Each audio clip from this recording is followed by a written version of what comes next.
Muy buenos días a todos. Bienvenidos a la jornada de autoconsumo en el que vamos a hablar de tramitaciones y diseño de instalaciones industriales. Vemos que ya se va uniendo los participantes. Bienvenidos, estáis en el webinar correcto. Vamos a ir dejando pues como 30 segundos para que os vayáis uniendo al webinar de APA.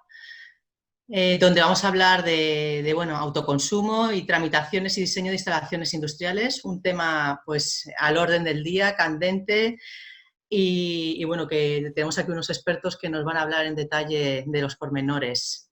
Vamos a ver, bueno, ya vamos por 163 participantes, pues ya, ahora ya sí que empiezo. Muy buenos días a todos, bienvenidos.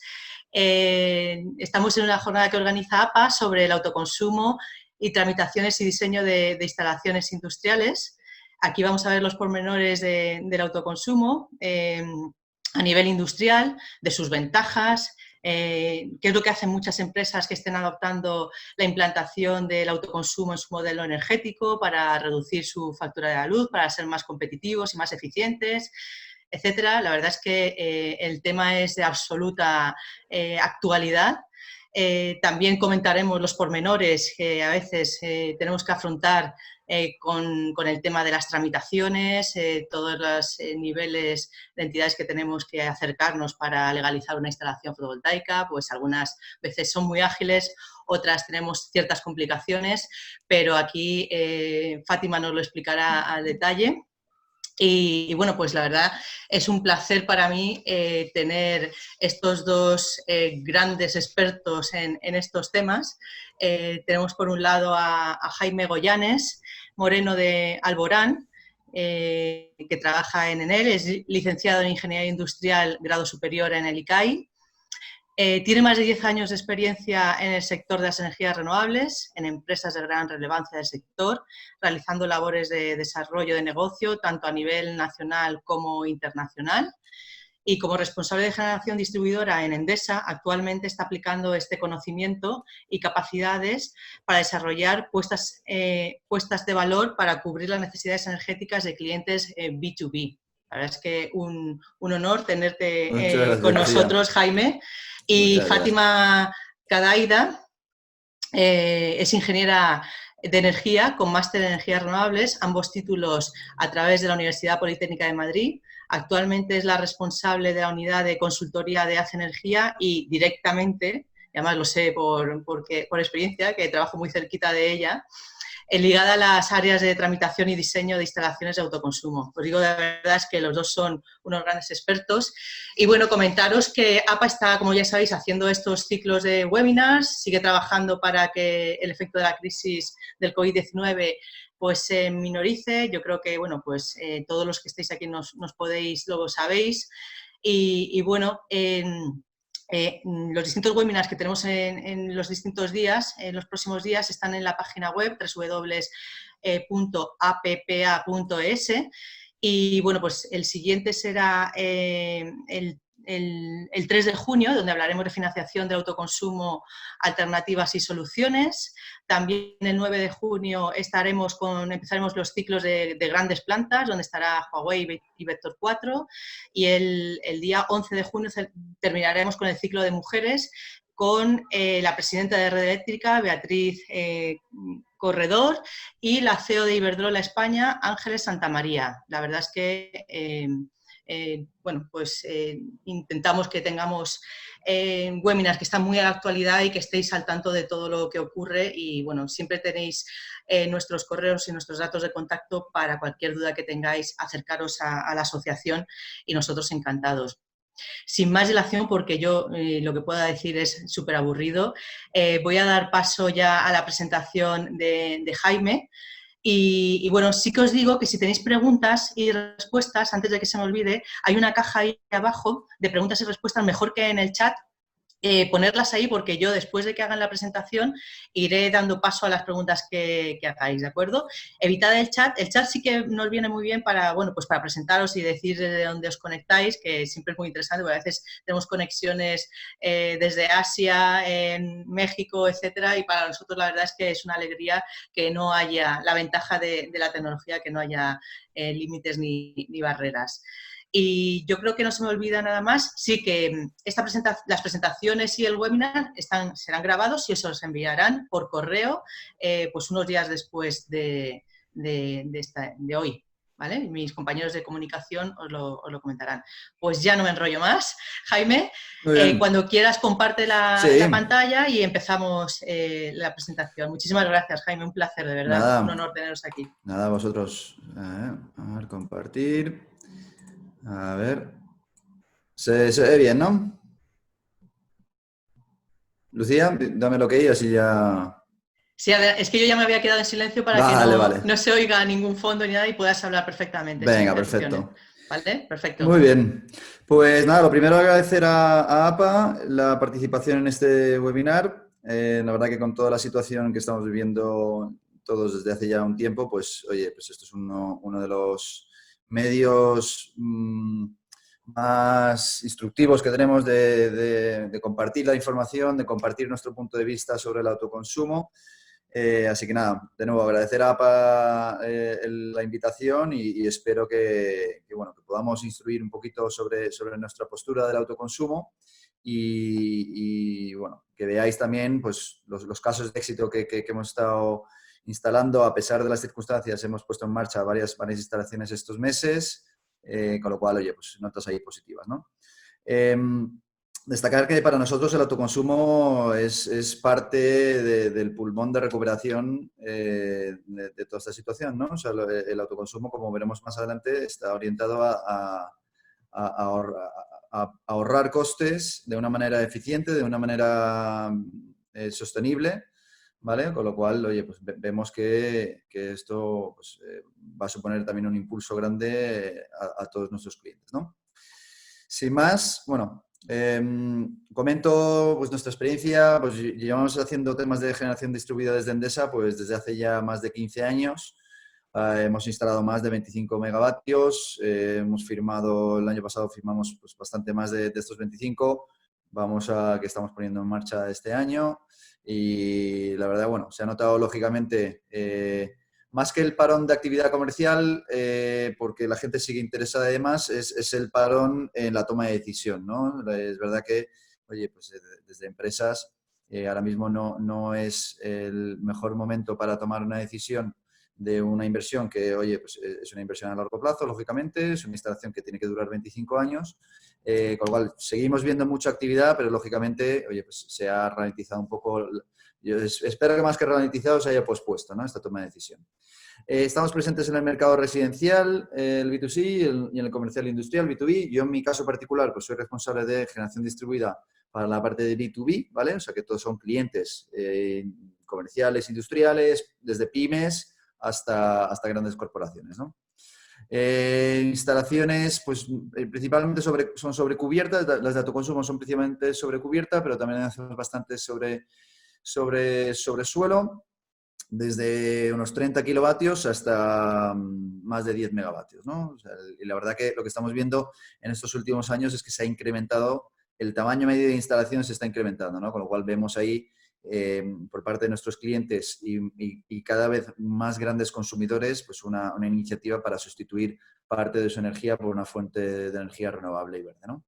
El autoconsumo, pues normalmente puede cubrir hasta un 30-35% de la demanda del cliente. Lógicamente, pues el cliente tiene consumos de noche que no se pueden cubrir por la fotovoltaica, con lo cual hace que, oye, pues cubrir su demanda hasta un 35%, pues no está mal, ¿no? Sustituir esa energía por una fuente limpia.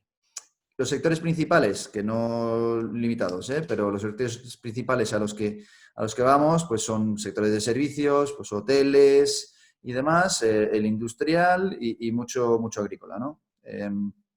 No significa que no haya otros sectores que también están muy interesados, pero ahí, digamos, es donde han sido pues, el 80% de nuestros clientes de autoconsumo están en estos tres sectores. De cara a Endesa, oye, pues nosotros llevamos ya mucho tiempo de experiencia, muchos clientes a los que hemos asesorado para hablar no solo de autoconsumo, sino de cualquier otro tipo de sistema de eficiencia energética. Y la verdad que nuestro compromiso va más allá, ¿no? O sea, empezamos con sustituciones de clima, de sistemas de clima más eficientes. Somos uno de los mayores impulsores de los puntos de recarga en España y estamos yendo ya más allá, pues con toda la digitalización, la distribución de electricidad. Estamos invirtiendo mucho y somos muy conscientes de que la gestión de la demanda va a ser una parte fundamental del modelo energético en el futuro, con lo cual aquí la idea es, bueno, pues que tenemos que nuestro compromiso es con nuestros clientes y con hacer de todo el sistema pues un sistema más eficiente, ¿no? Sin mayor introducción, nos metemos ya en materia. Lo primero es, bueno, veo que hay como unas 298 participantes ahora. Muchos de vosotros sabréis de lo que vale autoconsumo, pero bueno, pues para los que no y que estéis intentando entender, oye, pues qué implica un sistema de autoconsumo, básicamente es teniendo una instalación. Voy a hablar del autoconsumo conectado a red. Es verdad que puede haber autoconsumo aislado en el que no hay conexión a red, pero vamos, el 90% de nuestras instalaciones aproximadamente son de autoconsumo conectado a red, ¿no? Con lo cual vamos a ir al caso más fiable, o sea, que se da con mayor frecuencia. La idea de todo esto es, bueno, pues tenemos un cliente que está conectado a red con una cubierta existente. También, oye, pues si tiene un terreno al lado, pues también es viable. Pero bueno, los módulos fotovoltaicos se instalan sobre la cubierta del cliente y estos son los que se encargan de convertir la luz solar en energía eléctrica, ¿no? Esa energía eléctrica se produce en corriente continua, ¿vale? Que no se puede utilizar para la red convencional, sino que hay que convertirla, ¿no? De esa corriente continua hay que convertirla a alterna. En español lo llamamos inversor fotovoltaico, ¿vale? Que es el cacharro, es una especie de armario así relativamente pequeño, un cuadro que lo que hace es convertir la corriente continua en alterna. En francés tiene un nombre más bonito que se llama ondulador, ¿no? Porque ondula esa potencia, esa electricidad, ¿no? El sistema, lógicamente, sigue conectado a la red, ¿vale? ¿Para qué? Pues ahí, lógicamente, hay que contabilizar esa energía que se genera, hay que contabilizar la energía que se conecta, o sea, perdón, que se consume, y hay que contabilizar la energía que se puede verter a la red. El cliente sigue conectado a la red convencional, ¿vale? Para que, oye, pues lógicamente en los momentos de cuando no se produce energía eléctrica, véase de noche o cuando hay mucha nube, pues el cliente sigue teniendo que tener continuidad en su suministro vía la energía que venga de la red. Todo ello, todo este sistema se tiene que monitorizar. Nosotros vamos un paso un poquito más allá en la monitorización que una instalación fotovoltaica convencional, implementando un producto que le llamamos nosotros servicio de gestión energética, ¿no? Este servicio de gestión energética lo que te permite es no solo monitorizar la instalación fotovoltaica, sino, bueno, pues que en esa instalación fotovoltaica pues te da la generación, pues te da la energía que se vierte a red, etcétera, pero ahí también te permite pues, acceder a los inversores y demás, pero nosotros lo que hacemos también es conectarlo a la red convencional del cliente, con lo cual estamos monitorizando la energía que entra, la que sale. Entonces, cuando te decimos que el 30%, vamos a cubrir el 30% de la demanda, pues lo tenemos esos datos porque estamos monitorizando constantemente todo ese flujo energético, ¿no?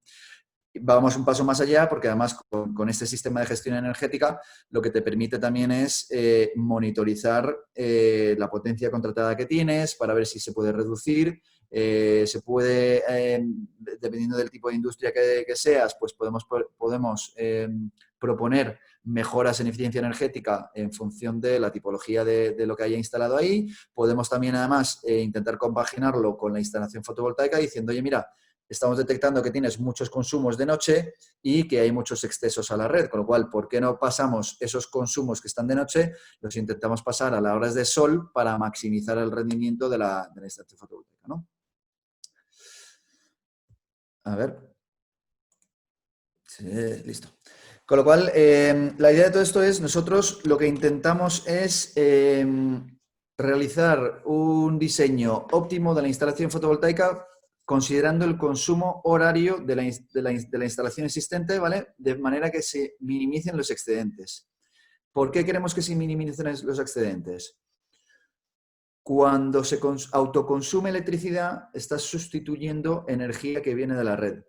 Esa energía que viene de la red es el precio pool más todos los componentes de ATR, los pagos a distribuidora, etcétera, etcétera, que se tienen que añadir sobre a tu factura final. Con lo cual, ponle que, por ejemplo, en una 3.0A, una tarifa contratada de 3.0, tenemos el pool, ahora mismo está pues, en unos 30-35 euros megavatio hora, pues a eso hay que añadirle pues, alrededor de unos 50 euros megavatio hora de otro tipo de costes, ¿no? Con lo cual tú estás evitando 85 euros megavatio hora por cada megavatio hora que autoconsumes. Si viertes a red, el precio del vertido a red ahora mismo, no entraré en demasiado detalle porque hay distintos mecanismos de remuneración, pero por simplificarlo, se te puede remunerar a un precio pactado con tu distribuidor, o sea, con tu comercializadora o bien al precio pool. Si optas por el precio pool, ese precio solo te compensarían por los 35 euros megavatio hora, con lo cual estás minimizando el valor de tu inversión. Es decir, por un lado, autoconsumes y estás evitando 85, pero por otro lado, estás vertiendo a red y solo te pagarían, digamos, los 35 euros megavatio hora, ¿no? Con lo cual, lo que intentamos hacer nosotros es dimensionar la instalación fotovoltaica para minimizar esos excedentes. Lo he mencionado un poco antes, pero vamos, os comento los tres escenarios, lo que he dicho antes, ¿no? Oye, pues esto es un día entero, 24 horas, pongamos que es la curva de la demanda es de esta manera, entonces en un momento dado, por la noche, hay demanda, ¿vale? Antes de que salga el sol, pero no hay electricidad generada por la instalación fotovoltaica, con lo cual toda la energía proviene de la red. Empieza a salir el sol, pues aquí, pues ahora que estamos en mayo así, pues a las 7 de la mañana empieza ya a salir el sol, se empieza a cubrir parte de la demanda con la energía eléctrica de la instalación fotovoltaica, ¿vale? Y esta parte de aquí, ¿vale? Hasta llegar a la demanda del cliente, pues proviene de la instalación de... Espera, tengo un puntero láser para que se vea bien, eso es. Parte de esta electricidad pues va a venir de la red eléctrica. Y en el tercer caso, ¿vale? Que es lo que hemos dicho, ¿no? Aquí imaginemos ya pues a las 12 de la mañana, que es el pico, que está el pico de sol, de luz, ¿vale? Aquí la demanda queda por debajo de la generación, con lo cual esta parte de aquí va a servir para cubrir la demanda del cliente y esta parte de aquí se puede verter a la red eléctrica, ¿vale? De cara a obtener remuneración, ¿vale? Luego, si acaso, pues con Fátima podrá comentaros un poco las tipologías y demás, ¿vale? No quiero entrar en detalles de la regulación, ya que tenemos ahí una ponencia estupenda después de la mía. Digamos que por qué nuestros clientes, pues nosotros, oye, pues aparte de un control de calidad de la instalación fotovoltaica, de cómo ha ido todo el proceso, pues también solemos hacer una encuesta de el por qué ha invertido en la instalación fotovoltaica a nuestros clientes, ¿no? Lógicamente, y uno de los motivos principales es el ahorro, ¿no? Se reduce el importe de la factura eléctrica convencional y también a los financieros les encanta saber también cuánto pagan en este año y en el siguiente, etcétera, etcétera, por la electricidad. A no ser que cierres un precio fijo con tu comercializadora por el precio de electricidad, si cierras un precio variable, tienes una incertidumbre de cuánto vas a estar pagando por tu electricidad mes a mes.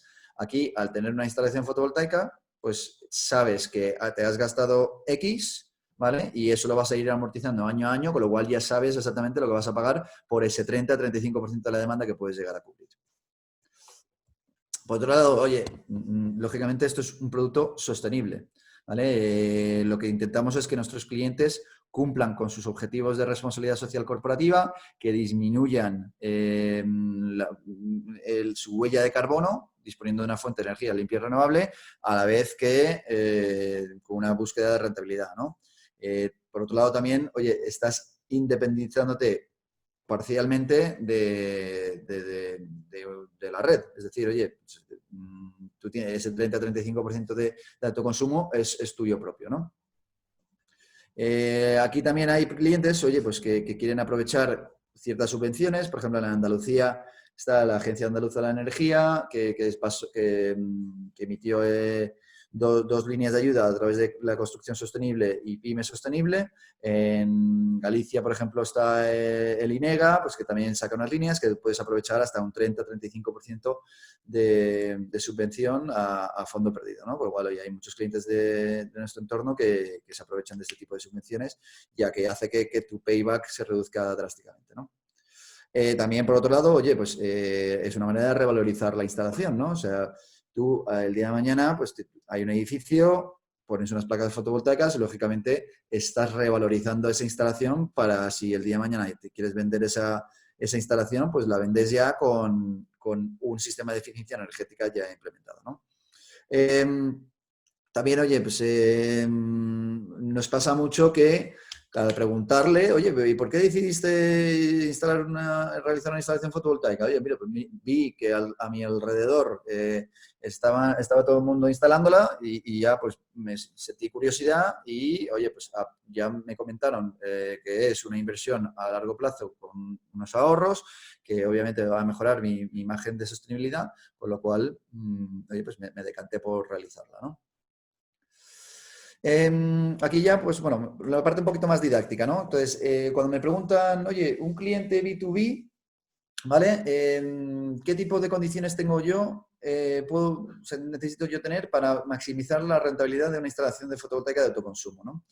Lo que decimos primero es que haya, lógicamente, sobre cubierta o sobre un terreno, ¿vale? Que también hemos dicho, que haya disponibilidad de espacio. A ojo de buen cubero, unos 1.000 metros cuadrados de espacio disponible son aproximadamente unos 100 kilovatios, ¿vale? Muy ojo de buen cubero. Luego hay que intentar hacer un diseño muy, muy pormenorizado de dónde poner los paneles, qué inclinación, etcétera, etcétera, ¿no?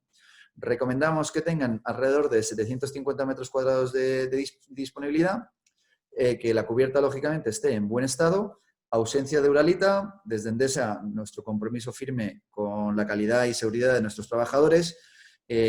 Nosotros no tocamos cubiertas de uralita ni con un palo de 2 metros, ¿no? Sé que hay instaladores que sí, que tienen una serie de metodologías, que no perforan, etcétera, etcétera. Nosotros preferimos no poner en riesgo ningún tipo de situaciones. Que exista acceso permanente, oye, pues si no lo hay, pues tiene que haberlo, porque el día de mañana esa instalación hay que mantenerla y tiene que haber un acceso disponible y tiene que haber una serie de sistemas de seguridad, pues, para poder acceder al tejado y hacer el mantenimiento. El consumo, idealmente, ¿vale? Que sea constante y elevado, que de repente no haya bajones gordos. Hay muchos agrícolas que son estacionales, ¿no? Que de repente pues está la época del tomate, pues de repente pues tienen de marzo a junio tienen un pico de consumo bestial, pero el resto del año pues tienen unos consumos pequeños, ¿no? Con lo cual, a lo mejor a nivel anual pues tienen un consumo muy, muy grande que te pueda decir, oye, pues esto puede tener sentido instalarlo, pero si te metes ya año a año y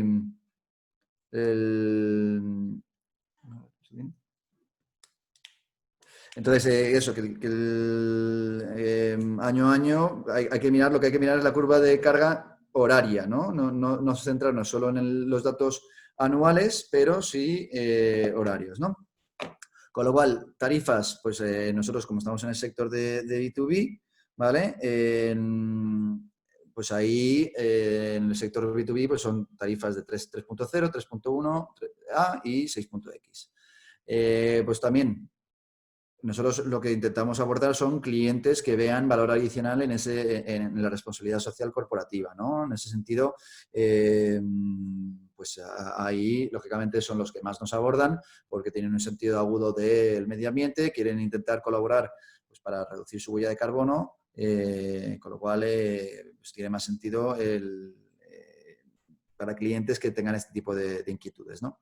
Ponemos aquí los proyectos en torno a 100 kilovatios nominales. O sea, aquí lo que queremos decir es, si tienes una instalación que se va a quedar en torno a los 100 kilovatios nominales, o digo, no, mira, puedo llegar a subirlo a 110 kilovatios nominales. Nuestra recomendación es dejarlo en 100 kilovatios nominales porque a partir de 100 kilovatios tienes que ir a industria y, pues, bueno, pues los trámites pueden ser un poquito más arduos y, pues, se tarda más en legalizarlo, ¿no? Y es un poco más complejo. ¿Se puede hacer? Sí, pero, bueno, nuestra recomendación es bajar. Si te vas a quedar ahí en el borde, pues intentar bajarlo, ¿no? Vale, modelos de negocio que planteamos nosotros en Endesa. Sé que la semana que viene hay una charla sobre financiación, pero bueno, no queríamos tampoco desaprovechar la oportunidad para comentar los distintos modelos de negocio que mejor se adecuan a las necesidades de nuestros clientes, ¿no? Ahora mismo, pues, nosotros podemos ofrecer una instalación con venta al contado, que esto es fácil, proyecto llave de mano, tenemos una serie de pago por hitos con el cliente y al final de la instalación, con la puesta en marcha, pues la instalación pasa a ser propiedad del cliente para explotar, ¿no? Podemos hacer un pago aplazado, ¿vale? Que es un proyecto ya de mano, solo que aplazamos los pagos y podemos ver una serie de flexibilidad en los plazos, pues dependiendo del cliente, dependiendo del tamaño de instalación, pues podemos intentar ver por cuánto tiempo podemos aplazar esos pagos. Podemos hacer un renting, que básicamente es, aquí aportamos la flexibilidad de nosotros hacemos la inversión y nos encargamos de la operación y mantenimiento, ¿no? Entonces, el cliente lo que tiene es un paquete entero en el que no se tiene que preocupar más que de consumir electricidad y pagar una cuota fija al mes por la instalación. A partir del X año que dure el contrato, pues pagando un valor residual, pues el cliente puede pasar a disponer de la instalación, ¿no? Luego, en cuanto a... También tenemos una cuarta modalidad de negocio que lo llamamos gestión energética integral, que básicamente es un PPA, que sé que está de moda la palabra, lleva de moda ya bastante tiempo, pero aquí es un PPA físico, ¿no? En el que el cliente está conectado físicamente a la instalación.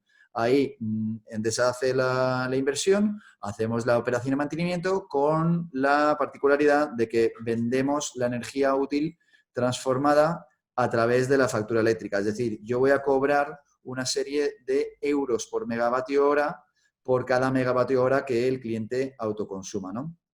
Entonces, en ese sentido hay que tener mucho cuidado porque al vender electricidad aplica el impuesto eléctrico. Aunque sea un contrato privado, aplica por cada euro megavatio hora, no nosotros, sino pues el Estado cobra ese impuesto de electricidad que es un 5,11%. Sin embargo, si se hace en renting, no, porque es una cuota fija y no hay venta de electricidad, ¿no? Con lo cual, nosotros lo que solemos intentar es recomendar el renting porque el cliente se ahorra ese 5,11%, ¿no? Vale, no voy a entrar demasiado en detalle porque, bueno, sé que hay una charla la semana que viene, pero bueno, básicamente las ventajas de la venta al contado es que, bueno, pues es un pago a tocateja, lógicamente, pues bueno, pues ya haces la inversión y con lo cual ya a partir de ahí lo único que hay que hacer es esperar a amortizarla, pero mientras tanto, obviamente, tu factura eléctrica se ve reducida. Suele ser la única opción viable en caso de subvenciones, ¿no? Como las subvenciones son de fondo FEDER, etcétera, pues las subvenciones lo que te dicen es que es el mismo propietario el que va a aprovecharse de la subvención, el que tiene que ser el dueño de esa instalación en cierto plazo, ¿no? Con lo cual no podemos hacer contratos a largo plazo con el cliente si hay subvenciones, ¿no? Tenemos un pago aplazado. Lo bueno que al ser un pago aplazado, la deuda computa en el balance como deuda, ¿no? Deuda con proveedores, con lo cual eso beneficia mucho los ratios financieros. No se inscribe en el CIRBE, ¿vale? Porque no es una financiación con un banco, sino que es un pago aplazado, ¿no? Con lo cual, en ese sentido, es muy interesante para gente que necesite pedir un préstamo a un banco, pues que no computa, ¿no? El renting, oye, pues ahí lo bueno es que hay una tranquilidad, es decir, oye, yo pago mi cuota fija, ¿vale? A los X podemos hacer cuotas mensuales durante 5 o 10 años, incluimos ahí el mantenimiento preventivo y demás, entonces tienes ahí una empresa que se encarga de todo, ¿no? Y la gestión energética integral, lo bueno ahí es que, oye, nos encargamos absolutamente de todo y lo que estás pagando es pagando una cuota variable en función de lo que vayas consumiendo, ¿no? Por lo cual, digamos que el renting es como una especie de tarifa plana, entre comillas, y la gestión energética integral es una tarifa variable en función de lo que consumes, ¿no? Destacar lo que he dicho antes, el tema, hay que tener cuidado con el tema del, del impuesto eléctrico del impuesto eléctrico a la electricidad. A ver, un poco también el contexto, ¿no? Estamos hablando ya de cómo funciona el autoconsumo, oye, qué tipo de modalidades de negocio tenemos, pero hablemos un poco también de lo que es el mercado. No me meto en materia, ¿vale? Pero obviamente ahora mismo estamos en una coyuntura en la que hay una situación bastante favorable, ¿vale? Yo siempre cuento la misma historieta, que yo, bueno, pues que el autoconsumo a mí, cuando empecé en Endesa hace 2 o 3 años, bueno, ya 4, uf, hace tiempo, hace ya 4 años, pues vimos el mapa de España y lo que dijimos fue, oye, ¿dónde tiene más sentido empezar? ¿No? Pues, oye, pues empezamos a mirar, hicimos números y lo que vimos fue que teníamos que empezar por Canarias. ¿Por qué? Porque en Canarias, lógicamente, había mucho sol y no aplicaba el famoso impuesto al sol, ¿no? Con lo cual, ahí teníamos una buena base de clientes existente que confiaban en nosotros, con lo cual, oye, pues empezamos ahí, ¿no? Hace 4 años vender autoconsumo era predicar en el desierto, ¿no? Entonces, no había un marco tan favorable, los precios de electricidad estaban muy, muy bajos, ¿vale? Y los costes de inversión eran más elevados, ¿no? Con lo cual, oye, los paybacks estábamos hablando lo hablábamos siempre, ¿no? De doble dígito, o sea, alrededor de 9 y 10 años, ¿no? Con lo cual, un empresario no veía una inversión a tan largo plazo, pues porque los números obviamente necesitaba que se acortasen esos paybacks, ¿no? Llega el 2018-2019, Real Decreto Ley 15-2018, Real Decreto Ley Real Decreto 244-2019, no entraré demasiado en detalle, ¿vale? Pero básicamente favorece la instalación de autoconsumo, ¿no? Dejaré que la siguiente ponencia, ¿vale? Para todo esto. Los precios de electricidad, es verdad que con la situación del 2019, pues sí que estaban bastante más altos, llega a finales de 2019 y empiezan a un descenso bastante pronunciado y bueno, pues ahora estamos en un momento, una coyuntura con un precio de electricidad bastante bajo, ¿vale? Pero bueno, los indicadores parece que, bueno, en cuanto se reactive la economía al 100%, pues eso volveremos, no creo, bueno, no se sabe bien si a valores igual que el 2019, pero por lo menos parece que se van a estabilizar, ¿no? Con lo cual, es verdad que la energía evitada influye mucho en el retorno a la inversión de la instalación, pero vamos, vemos que el precio de electricidad se va a empezar a estabilizar, ¿no? Sí que ha habido una reducción de los costes de inversión. Los módulos del último año, bueno, ya desde hace 2 o 3 años han bajado drásticamente. ¿Por qué? Pues en el 2019 lo que pasó fue que en China se supuso que se iba a instalar muchísimo más de lo que se iba a instalar, ¿vale? Porque había una serie de ayudas del gobierno, etcétera. Esas ayudas las acortaron, con lo cual los fabricantes de módulos habían invertido muchísimo en líneas de producción para atender a esa demanda, tanto en China como en Estados Unidos, ¿vale? Porque en Estados Unidos pues, también había un incentivo fiscal que pues, llegó Trump y lo quitó, con lo cual había muchísima oferta, ¿vale? Que se habían adaptado los fabricantes de los módulos a esa oferta, pero había bajado mucho la demanda porque por decisiones más bien políticas, ¿no? Jaime, perdona, Sí. 3 minutos, estamos ya... Uf, bueno, pues lo que me queda, pues espérate, venga. Pues nada, lo he dicho, se reducen mucho los costes de inversión por el tema de los módulos, los instaladores también están adquiriendo más y más confianza, ¿vale? Y también los fabricantes de productos de generación distribuida, los estructuristas, inversores, etcétera, pues están invirtiendo mucho más, o sea, están vendiendo mucho más, con lo cual pueden bajar un poco más los costes, ¿vale? Resultados, que esto también es más interesante, ¿no? Pues dependiendo de dónde estemos, la tarifa que estamos pagando, porque se paga más por el precio de electricidad por una tarifa que otra, ¿vale? Es verdad que el tamaño de instalación es más grande que otro, pues dependiendo de dónde estemos, pues en Canarias y en el sur pues tenemos unos paybacks de 6-7 años, y en el norte pues entre 7-8 y Galicia, donde hay un poco menos de sol, aunque sé que ahora estáis disfrutando nada más de la fase 2, que eso lo sé, tengo amigos por ahí, pues ahí encima con sol, con lo cual envidia que tenemos los madrileños, pues los retornos son alrededor de 8 o 9 años, ¿vale? Caso de éxito, no entro demasiado en detalle, pero bueno, tenemos un caso muy interesante de la cooperativa Costa de Huelva. En este caso sí que estaba aislado, ¿vale? He querido ir a la excepción, entonces lo que sí que tenía era un par de... hicieron una ampliación, pero la instalación eléctrica que tenían estaba lejísimos, con lo cual para poder ampliar la electricidad proveniente de la red tenía que hacer una inversión muy grande. Lo que tenían eran 2 generadores diésel, con lo cual vimos lo que estaba consumiendo de diésel y lo decidimos sustituir por una instalación fotovoltaica encima del tejado del cliente y una serie de baterías, ¿vale? Para compaginar el diésel con la instalación fotovoltaica, ¿vale? No entro demasiado en detalle, pero bueno, lógicamente cuando había sol pues podemos cubrir la demanda del diésel, ¿vale? Y cuando no funciona el sistema fotovoltaico, pues entra a jugar el diésel, ¿vale?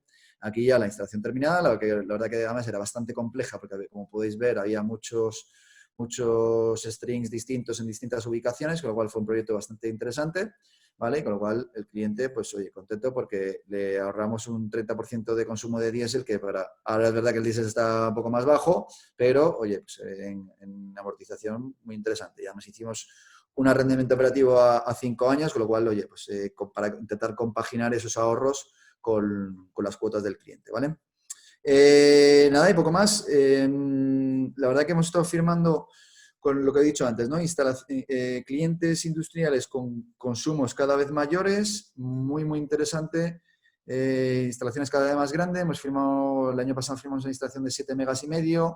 Estamos ofertando ahora instalaciones de 8 megas. Vimos también que otros competidores están poniendo puesta en marcha también instalaciones cada vez más grandes, pero también animo a nuestras instalaciones de 100 kilovatios, pues oye, pues estamos realizando bastantes, ¿no?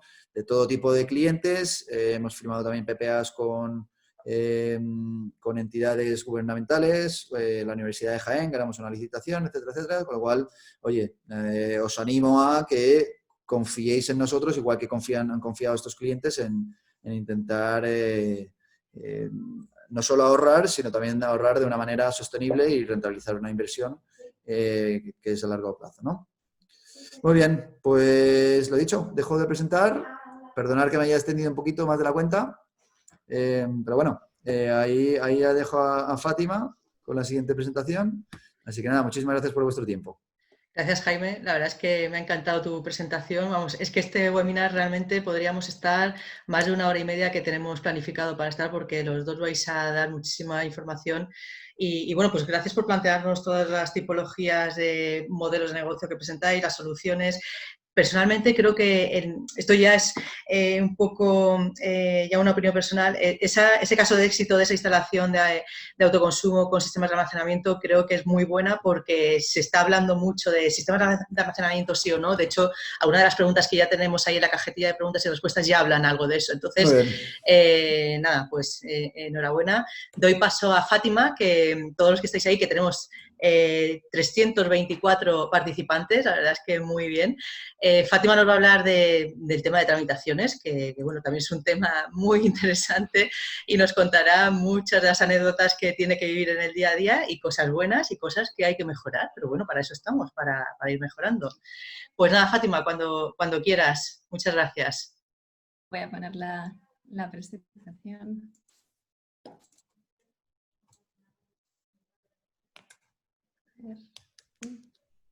Vale.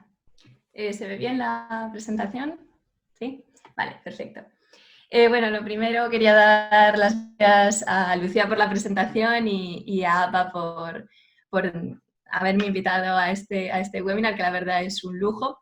Yo, bueno, tengo un tema por delante un poco más arduo, quizá intentaré que no se duerma nadie, porque la presentación de Jaime ha sido muy dinámica y espero que ahora no os vengáis abajo con la parte de tramitación, ¿vale?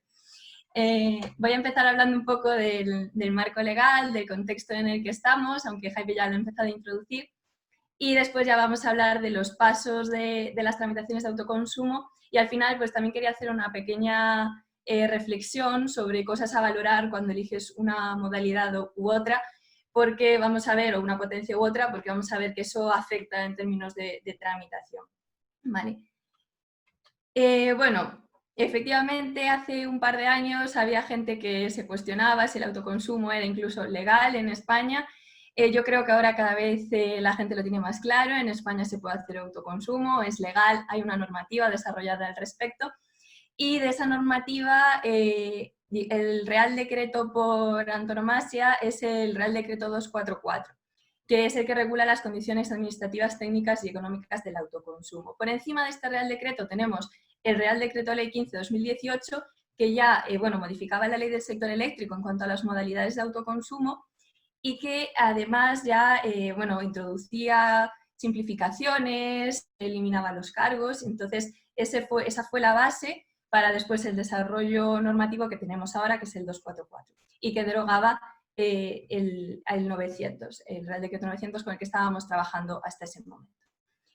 Hay otra normativa que va muy vinculada, que es el Reglamento Electrotécnico de Baja Tensión, también por supuesto el de alta tensión en su caso, pero como decíamos, hay una serie de simplificaciones administrativas que van a hacer que las instalaciones de menos de hasta 100 kilovatios sean más atractivas, y en la ejecución de este tipo de instalaciones va a aplicar el Reglamento Electrotécnico de Baja Tensión. Y para los conexionados de las instalaciones con excedentes, pues vamos a seguir teniendo los Reales Decretos 1699 y 1955.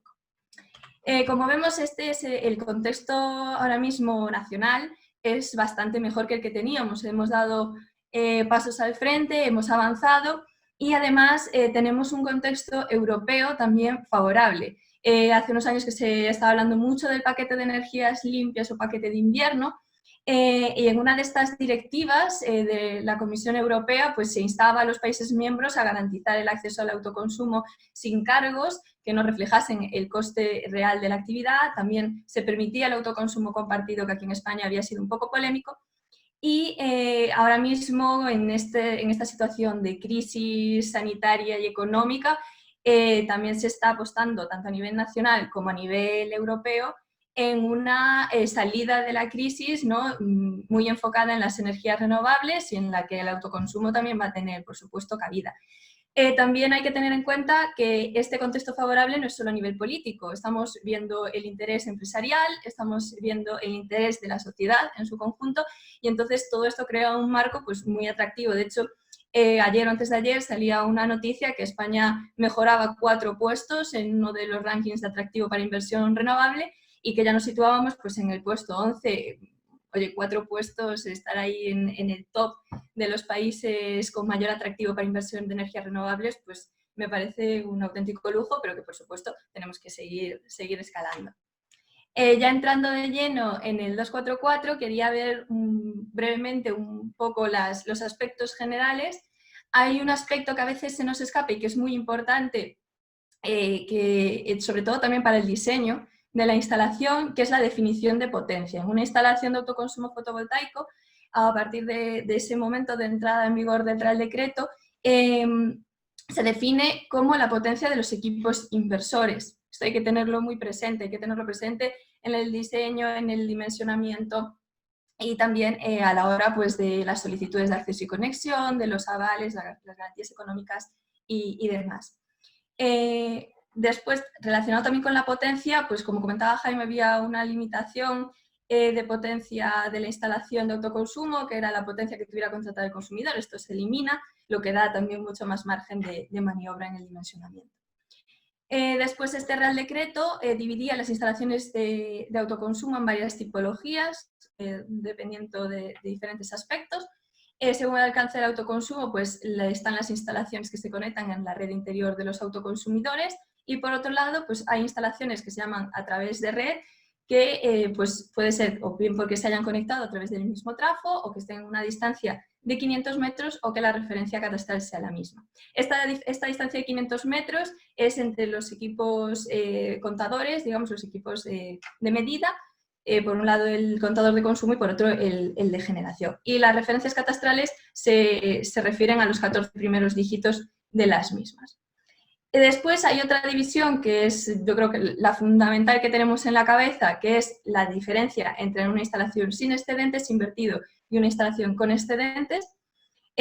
Como su nombre indica, una instalación sin excedentes no tiene un vertido de energía a la red, esto lo va a conseguir mediante un mecanismo antivertido. Estos mecanismos antivertidos tienen que estar regulados, tienen que hacer unas pruebas, tienen que cumplir unas pruebas, unos ensayos que también se especifican en el Real Decreto, y normalmente en toda la legalización con industria y demás pues hay que presentar algún tipo de certificado que diga que esos inversores efectivamente cumplen con la normativa. En cuanto a las instalaciones con excedentes, que sí que tienen un vertido de energía a la red, vamos a encontrarnos con dos tipologías. Una tipología que es la acogida a la compensación de excedentes, que veremos ahora un poco de qué se trata en la próxima diapositiva. Y a este tipo de instalación, este tipo de régimen económico, realmente es un régimen económico, no van a poder acceder todas las tipologías de instalación, se tiene que cumplir que sea de generación renovable. Nosotros normalmente estamos hablando de autoconsumo fotovoltaico, pues lo cumpliría. Que sean instalaciones de hasta 100 kilovatios, aquí volvemos a ver, se repite otra vez estos 100 kilovatios, los vamos a ver muy a menudo, y que tengan un único contrato de suministro con los servicios auxiliares de consumo y de consumo de servicios auxiliares.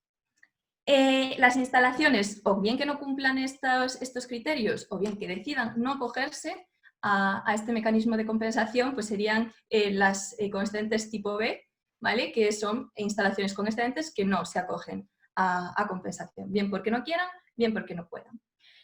Por último, dividimos también las instalaciones según el número de consumidores asociados. Esto es muy simple. Si tenemos un solo consumidor asociado, sería una instalación individual, y si tenemos más de un consumidor asociado, pues sería una instalación colectiva.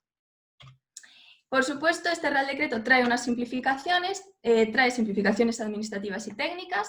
En cuanto a las simplificaciones más administrativas, yo creo que una de las que más destaca es la excepción de solicitud del permiso de acceso y conexión para instalaciones sin excedentes. No tienen que solicitarlo.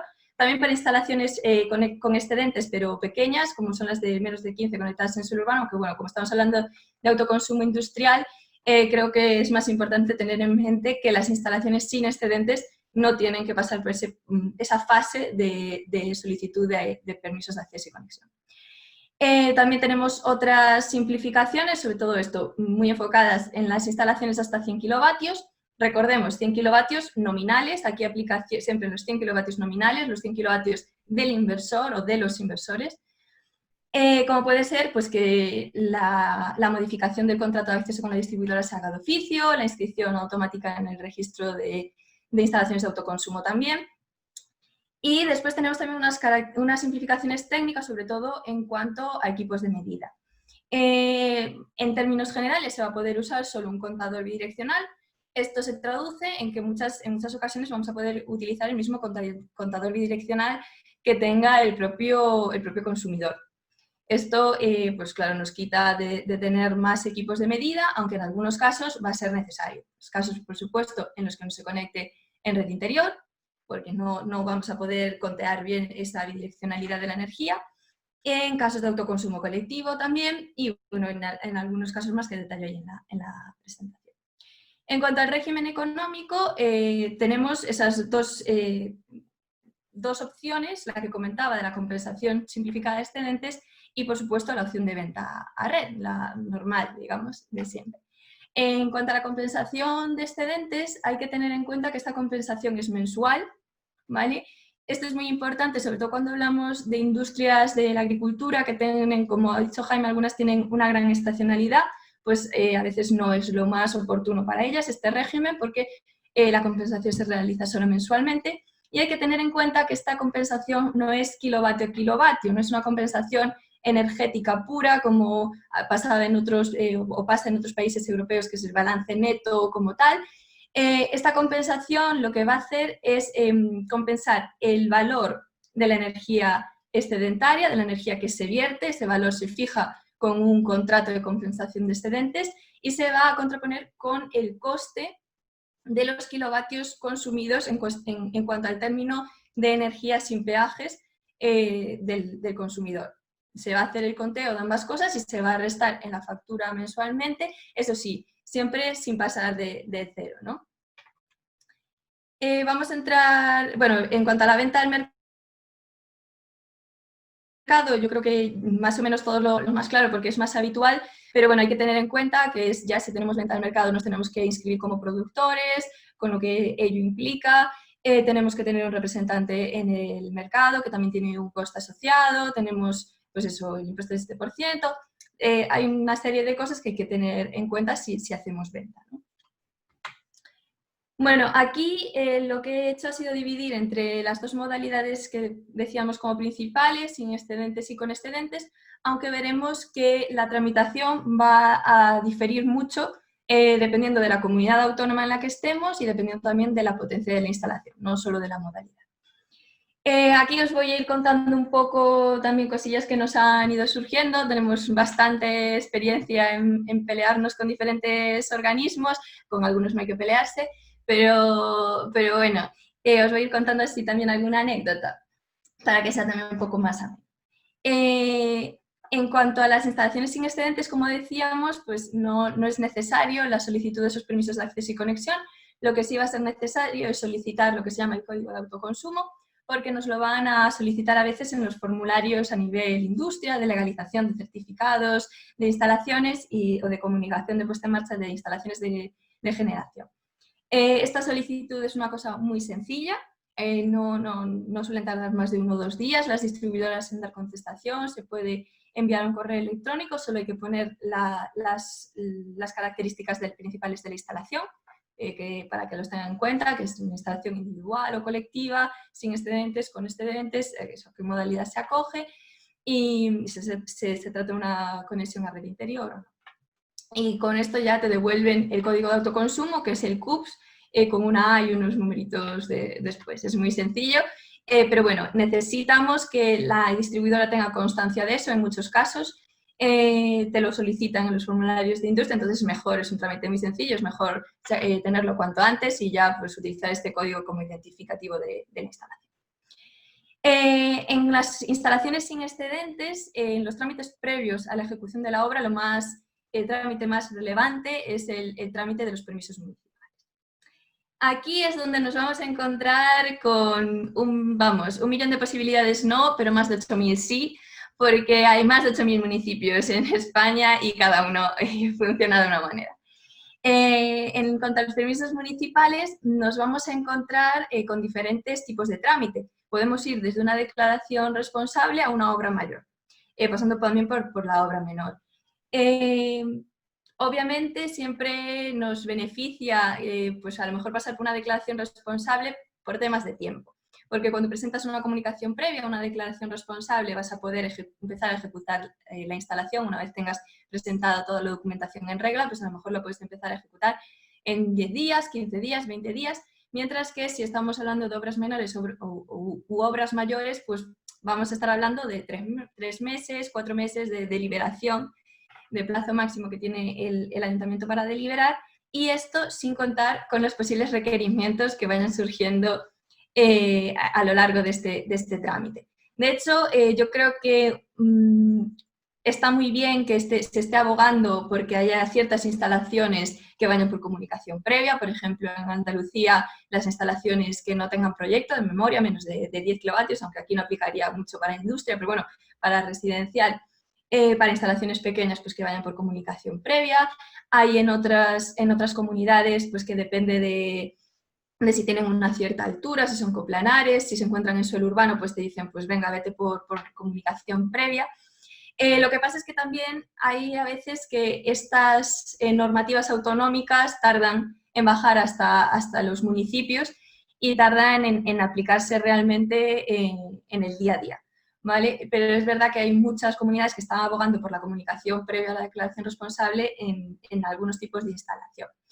De todas maneras, lo que comentaba, a veces no es tanto que vayas por un mecanismo o que vayas por otro, sino que en muchos casos la documentación que te solicitan en un primer momento, a veces pues por desconocimiento, porque el técnico nunca ha tenido una instalación de este tipo en este municipio, porque las ven un poco pues eso, con el miedo a lo desconocido, te solicitan primero una documentación, luego después de un mes te solicitan otra documentación, luego después de un mes te vuelven a solicitar más documentación, y entonces ese proceso de deliberación, que eran de 3 meses, 4 meses, se van a 6 meses, 8 meses, y entonces ya es que no es que tú puedas planificar que en 3 meses vas a tener un permiso, sino que no sabes si va a ser de 3 meses o de 6 meses. Entonces, eso es muy importante que los ayuntamientos vayan trabajando en esta línea. Por supuesto, hay algunos que ya lo tienen muy trabajado, pero que vayan trabajando en esta línea de pedir toda la documentación en un primer momento y qué documentación pedir, porque después, claro, pasan cosas como que te pidan la longitud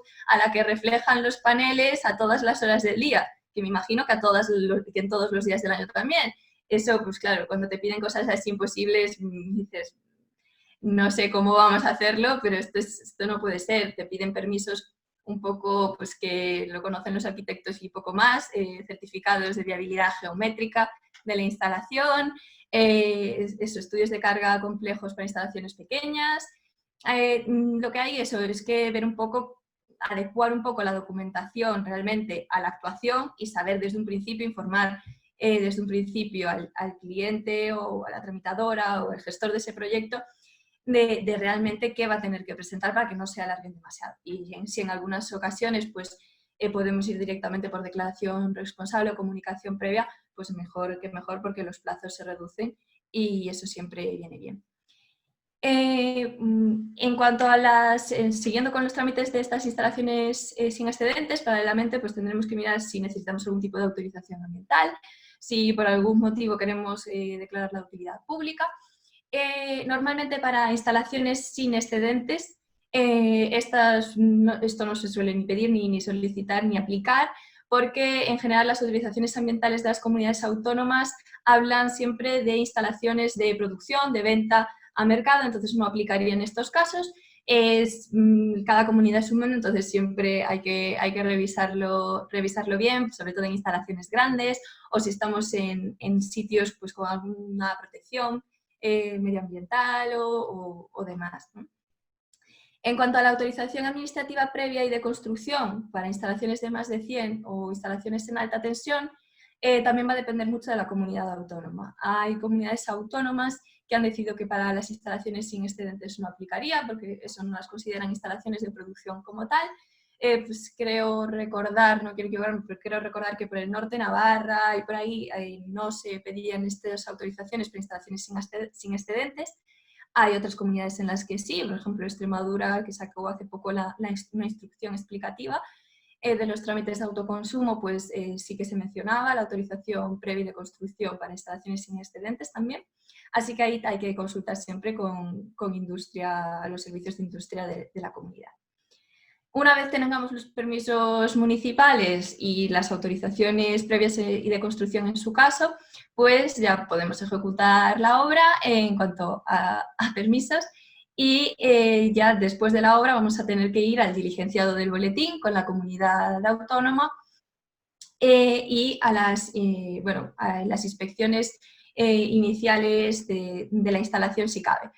En cuanto al diligenciado del boletín y la legalización ante la comunidad autónoma, ante industria, hay que tener en cuenta que para instalaciones de generación o incluso en concreto para instalaciones de autoconsumo puede haber un procedimiento adicional de comunicación, de puesta en marcha.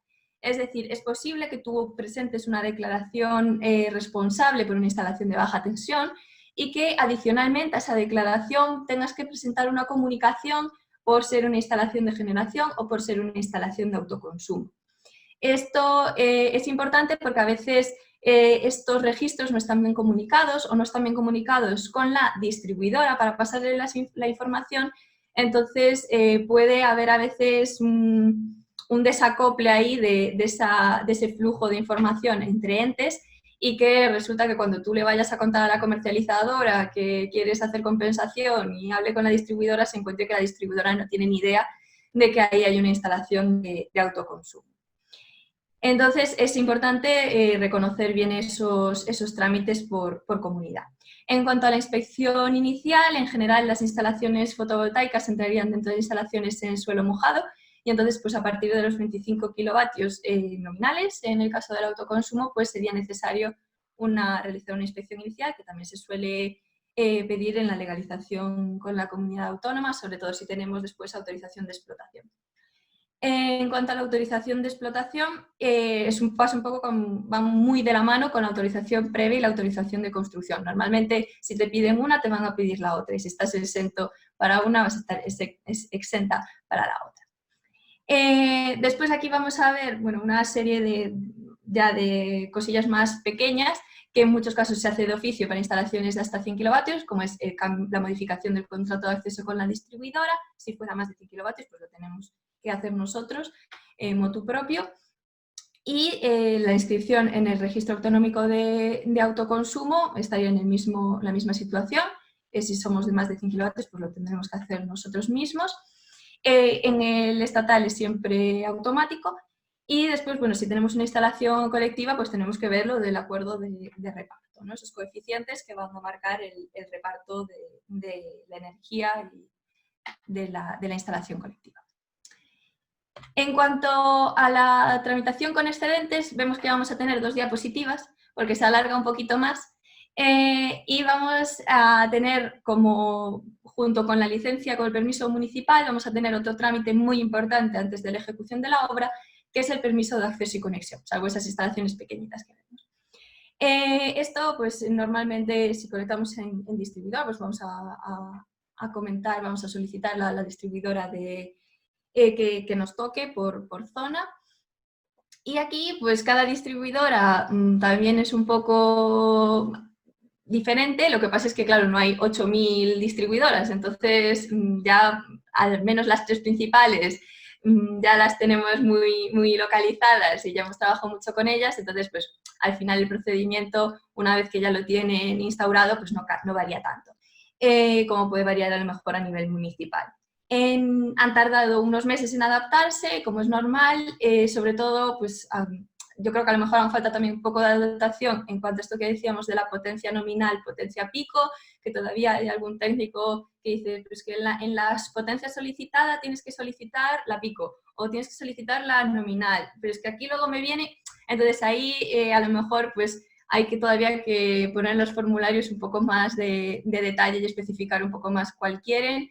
Iberdrola, por ejemplo, en la plataforma lo ha cambiado hace muy poquito para que pudieras dar entrada, creo que ahora puedes dar entrada a ambas potencias para que les queden ya ambas fichadas. Y por supuesto en el proyecto, en la memoria, va a venir esa información, pero bueno, siempre está bien que en los formularios también se refleje correctamente. En cuanto a la documentación que piden, es bastante similar, pues piden esos esquemas unifiliares, proyecto y demás autorizaciones administrativas e información administrativa. Sí que hay variación en la solicitud del depósito del aval o la garantía económica. Si hablamos de las 3 distribuidoras principales, Iberdrola no la está solicitando para instalaciones de menos de 100 y Endesa y Unión Fenosa sí que la está solicitando. Aunque bueno, con esta circular de acceso y conexión que se está proponiendo, en principio pues ya estarían exentas todas si se aprueba en los términos en los que está ahora desarrollada. Y bueno, pues sí, aunque no te lo soliciten, pues en principio tú tienes que realizar ese depósito. Y volvemos otra vez a hablar de potencia nominal, que eso a veces también es algo que cuesta un poco, que hacen entender, a lo mejor a veces, que hay gente que no está acostumbrada a hablar de instalaciones de autoconsumo.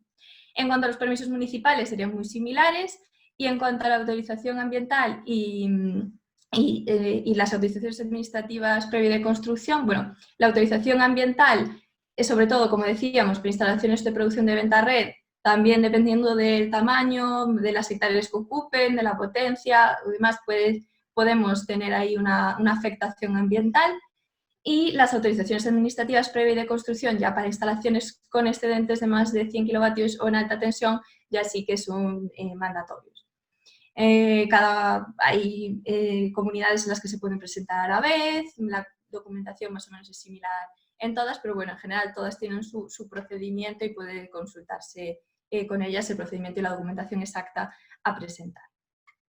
una vez que ya tenemos permiso de acceso y conexión, permisos municipales y autorizaciones ambientales y administrativas, ejecutamos.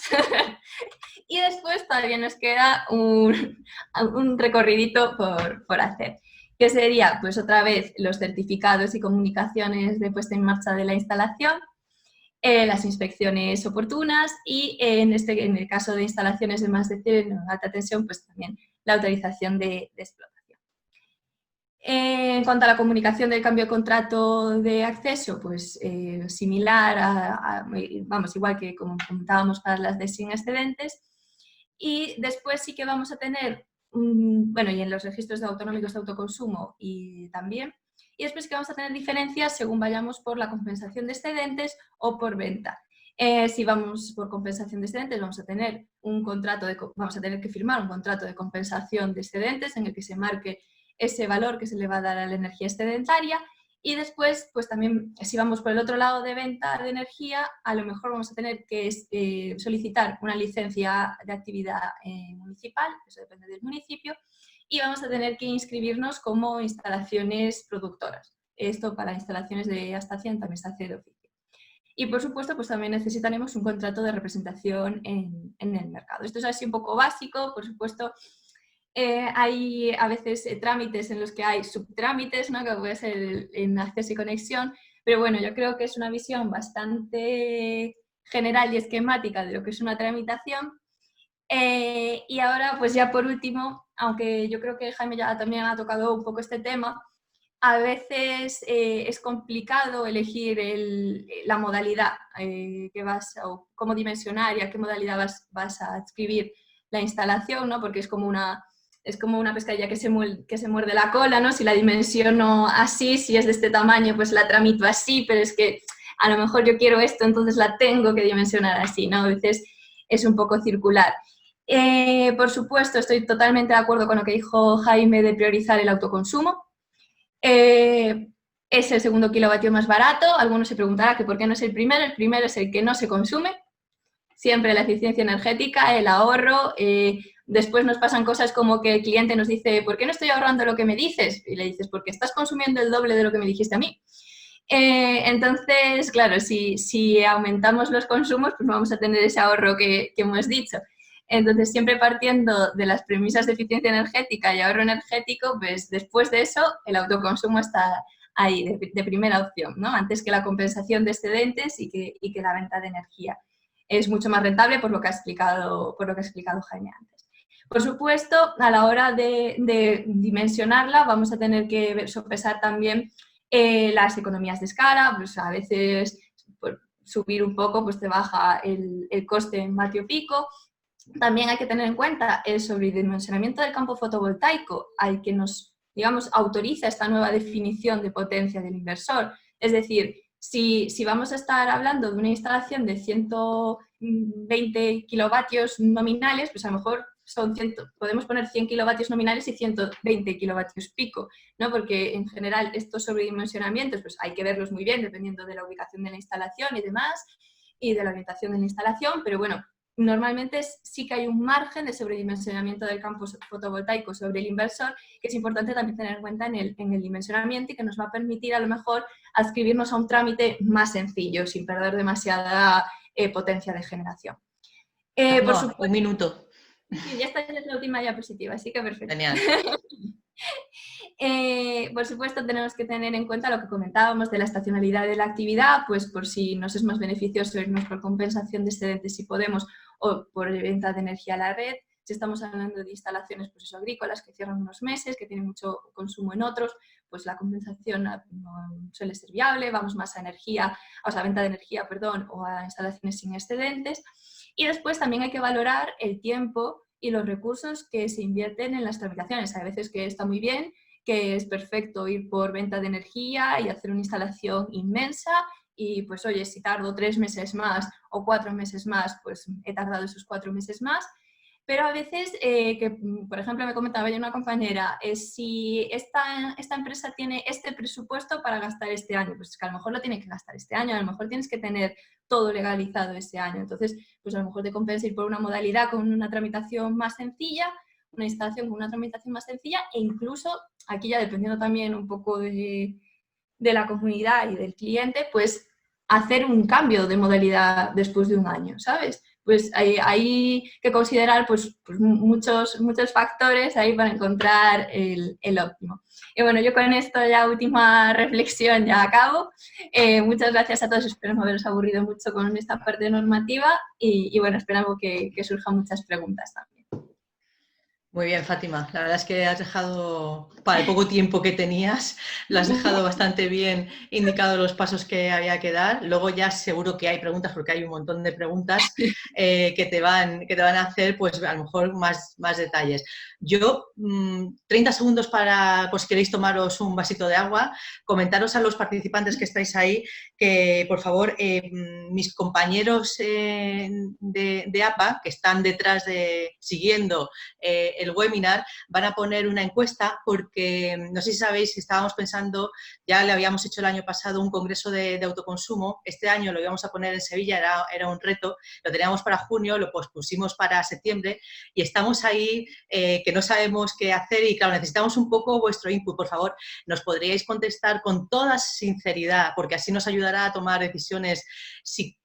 ¿Pensáis que os animáis que vendríais a Sevilla a finales de septiembre a ese macro congreso de autoconsumo? Que la verdad el año pasado fue todo un éxito y bueno, evidentemente siempre lo haríamos teniendo en cuenta todas las seguridades de distanciamiento social y con todas las protecciones. Lo dejamos aquí, mis compañeros ya lo han puesto, si nos podéis contestar la verdad es que os lo agradeceríamos enormemente.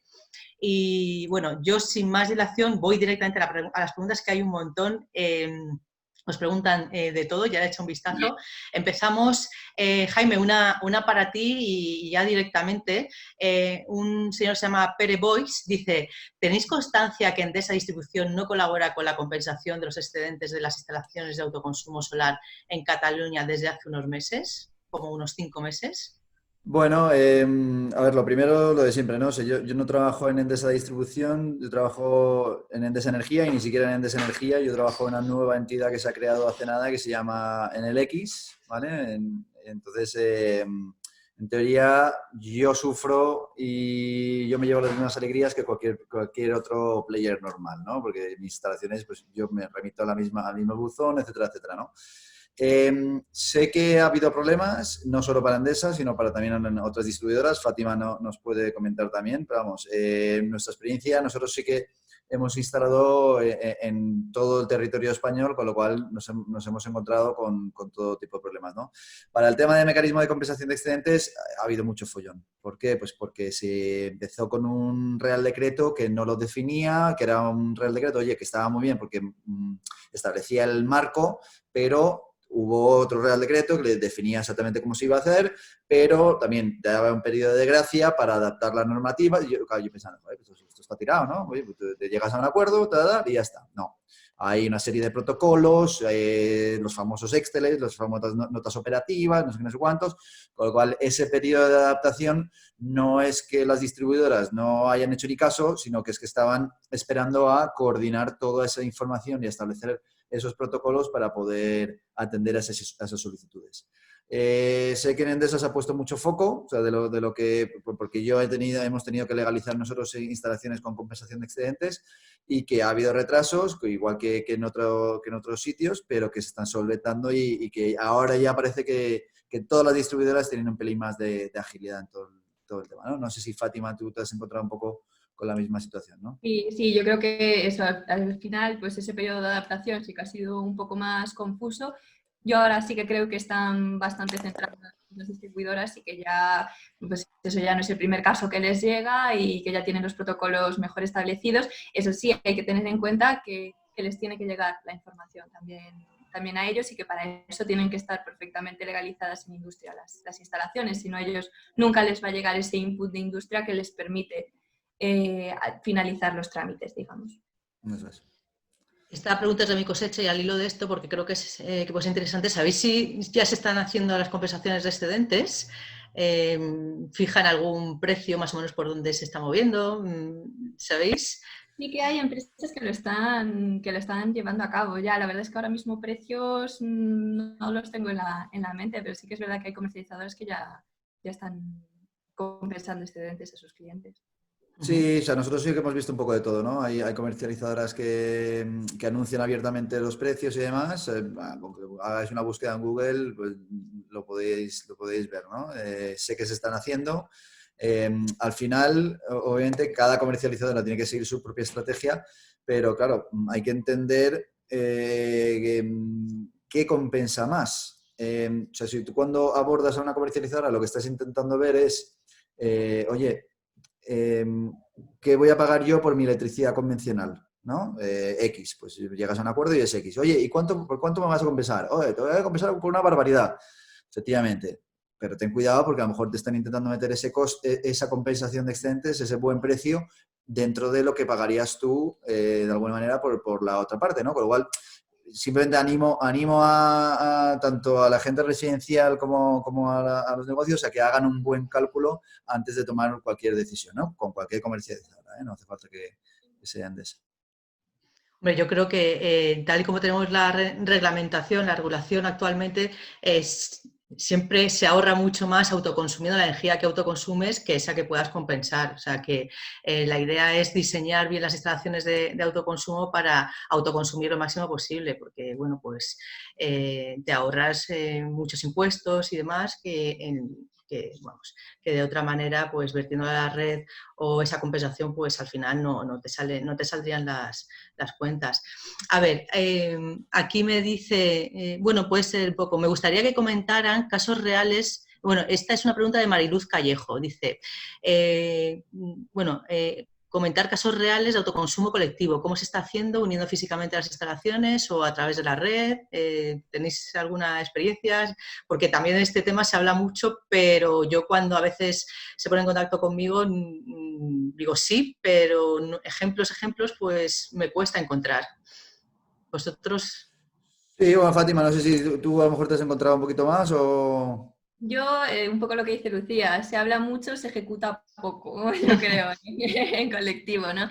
Al final, pues hay que darle varias vueltas, hay que poner de acuerdo a mucha gente en algunas ocasiones, entonces, pues los procesos de llegar a un acuerdo y de que se lleve a cabo esta ejecución real y material de la instalación, pues es un poco más complejo. Entonces, sí que es verdad que ahora mismo pues, se permite y no tiene unas complejidades técnicas en la mayoría de los casos que sean insalvables, pero es verdad que son más complejas que otras, que tienen pues sus dificultades y que ahora mismo pues también por esa dificultad inicial de poner a todo el mundo de acuerdo, pues están ralentizando.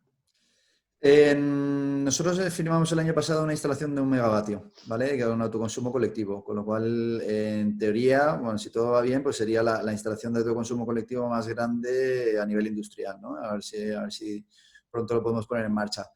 Tenía, y aquí, oye, hay que ser honestos en la vida, tenía truco. ¿Por qué? Porque es verdad que eran 2 empresas, ¿vale? Pero son parte del mismo grupo.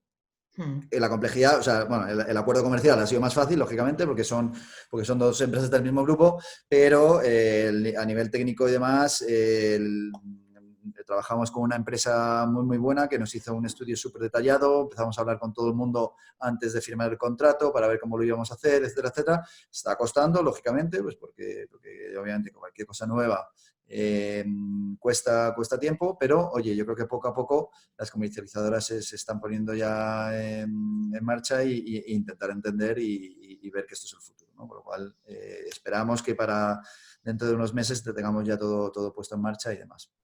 Pues sin duda, Jaime. Perdona, Fátima, tú. Que yo creo que también el IDAE, que ahora está muy metido en tema de desarrollo de comunidades energéticas, aparte de esa compensación horaria, sin llegar a la dinámica, pero la compensación, el reparto, perdón, hora a hora, pues yo creo que también va muy enfocado en hacer llegar más estas instalaciones a buen puerto, ¿no? Sí, sin duda. Pues nada, Jaime, en cuanto tengáis esa instalación, de verdad que vamos, te voy a llamar a Hombre. los 30 segundos cuando lo publicitéis, Sí. porque lo está deseando todo el sector. Sí. Mira, aquí tengo varias preguntas, como hablan de almacenamiento, mira, de Alfonso Sánchez y también de Jordi Romeu. dice, ¿qué opináis de incluir sistemas de almacenamiento de energía en los sistemas de autoconsumo? Y sigo con la de Jordi, dice, escenario 4, en la fase de generación cargamos además baterías, así el excedente que se puede aprovechar, por la noche sin generación de fotovoltaica usamos baterías y reducimos el consumo de la red también. Un poco, pues el tema de almacenamiento con autoconsumo, ¿cómo lo veis? Sí, a ver, lo bueno que tenemos es la punta de lanza del vehículo eléctrico. ¿Qué quiero decir con esto? Pues el vehículo eléctrico ha hecho que los sistemas de almacenamiento se reduzcan en precio y mejoren en eficiencia drásticamente, ¿no? Porque hay que meter una pedazo de batería ahí en un coche, en la parte de abajo, dependiendo del tipo de coche y demás, ¿no? Con lo cual, mi recomendación aquí siempre, o sea, el caso concreto del caso de éxito que teníamos nosotros era pues por la integración del generador diésel con la instalación fotovoltaica y demás, ¿no? Entonces, el almacenamiento sirve un poco de backup, pero sobre todo sirve para hacer las transiciones entre la arrancada del diésel y la fotovoltaica, ¿no? Con lo cual, necesitamos ese tipo de sistemas para hacer una transición correcta, ¿no? Mi recomendación ahora mismo es esperar un poco. Es decir, el almacenamiento se puede incluir a posteriori, ¿no? Entonces, los números que empezamos a hacer, con los costes de panel como estaban, con el precio de electricidad como estaban, etcétera, daban un efecto neutro. Es decir, yo invertía en la instalación fotovoltaica, le metía un sistema de almacenamiento y la rentabilidad me quedaba más o menos parecida. Obviamente, tenía que gastar más por la batería. Entonces, nuestra recomendación es, oye, dimensiona primero para autoconsumo, monta la instalación fotovoltaica, espera un poco de tiempo y el día de mañana, que también mucho dependiente de cómo vaya a evolucionar el vehículo eléctrico y demás, se puede montar a posteriori en función de si vas incrementando consumo o no y si tienes disponibilidad de espacio o no. ¿Tú, Sí, Fátima? sí, estoy bastante de acuerdo. También es verdad que depende un poco de las motivaciones de los clientes que hablabas, Jaime. Sí. Por ejemplo, a lo mejor a nivel industrial no es tanto, a nivel residencial sí que es verdad pues, que hay gente muy cabreada o que pues, si por ellos fueran se aislarían de la red o que un 30% de autosuficiencia les parece muy poco, entonces pues bueno, hay gente que ante esa neutralidad prefiere hacer una inversión mayor pues porque está firmemente convencido de querer mayor independencia energética, pero es verdad que en términos de coste ahora mismo no es que favorezca la instalación. Muy bien, sí, la verdad es que yo creo que la clave es que puedes poner el sistema de almacenamiento en el momento que le estimes oportuno.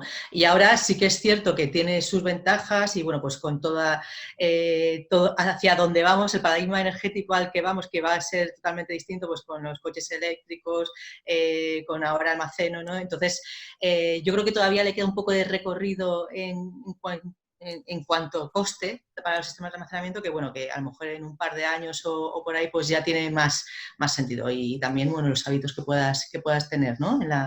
En cómo gestionas tu consumo, etcétera. Aquí tenemos también una pregunta. Bueno, aquí más hacia como hibridación. ¿Planteáis el autoconsumo con biomasa? ¿Qué dificultades le veis? No sé si... Ahora estamos nosotros también con el tema de las cogeneraciones, ¿no? La integración de las cogeneraciones con fotovoltaica de autoconsumo y demás.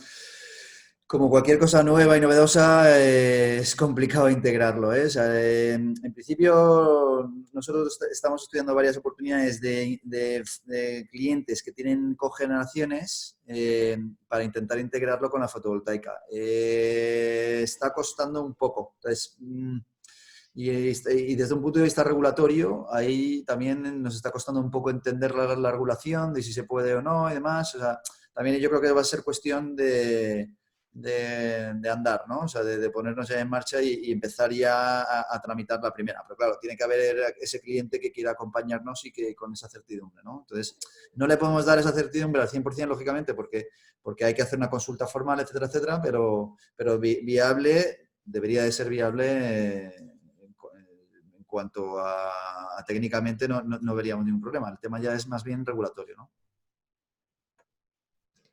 Y yo no tengo experiencia yo en este tipo de tramitaciones, pero bueno, al final es eso, que siempre que que estamos hablando de cosas nuevas, pues lo que dice Jaime, hay que hacer una serie de consultas, no todo viene perfectamente explicado en las leyes, en los reales decretos, entonces cuando ya nos salimos un poco del ABC del autoconsumo, cuando ya queremos seguir con el resto del abecedario, pues las cosas se complican, pero bueno, siempre está, pues los entes que al final que al final nos dan las autorizaciones, pues son los que tienen también que pelearse un poco con esas normativas, porque son al final los que la defienden de cara a los clientes. Entonces, bueno, siempre los servicios de industria de las comunidades te están ahí también pues para recibir esta clase de proyectos, aunque le gusten menos.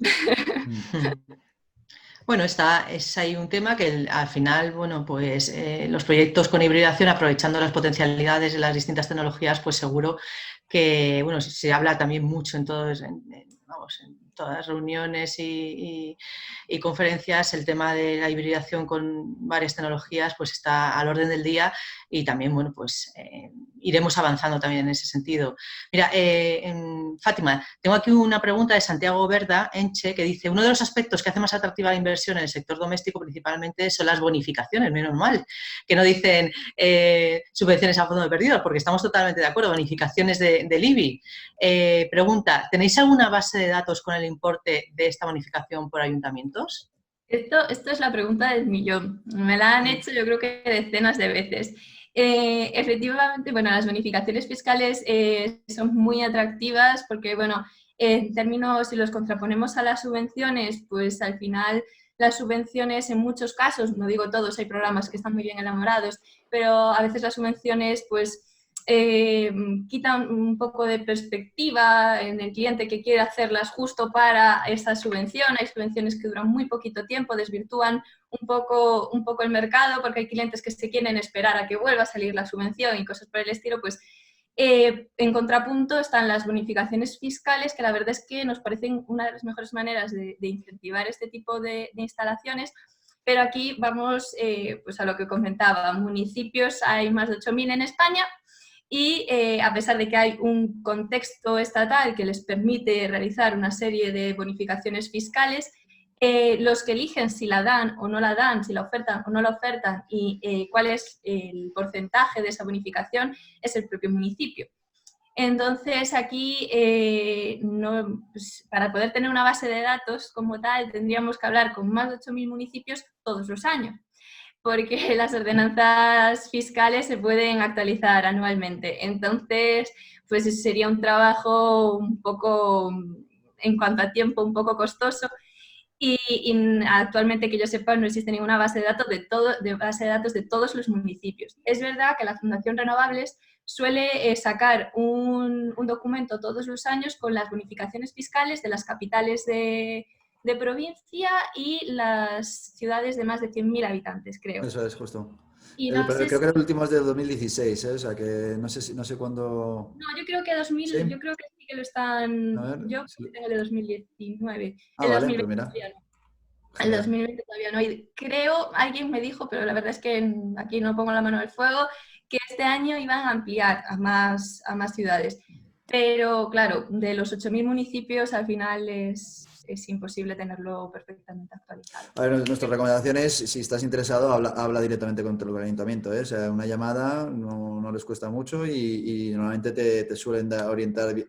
La mayor parte de ayuntamientos te suele orientar bien, ¿no? Entonces, si estáis pensando en montar una en vuestro municipio y queréis aprovecharos de este tipo de beneficios fiscales, oye, pues a llamar y normalmente te atienden bien y lo conocen bien.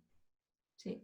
Perfecto, sí. Es que al final las bonificaciones y deducciones fiscales al final son muy rápidas, atemporales y no tienes que estar esperando, se me pasa el plazo, se me ha olvidado poner el CIF, etcétera. Entonces, todo el mundo puede acceder y al final el resultado es parecido y no desvirtúa realmente el mercado. A ver, me dicen aquí, bueno, Carolina Romero dice: Jaime, una pregunta. Dice, en cuanto a las motivaciones de los clientes, mencionas el ahorro, la sostenibilidad, etcétera. ¿Qué razón piensas tú que pesa más? Depende de cada cliente. A ver, sea, yo me acuerdo, por ejemplo, cuando iba yo por Canarias, y ya te digo, y los paybacks eran de 10 años, claro, yo me sentaba muchas veces en el despacho del que tomaba la decisión, a veces era un señor un poco más mayor y tal, claro, y decía, macho, el que se va a comer el marrón de la negociación de todo esto soy yo, y el que se va a beneficiar es esta.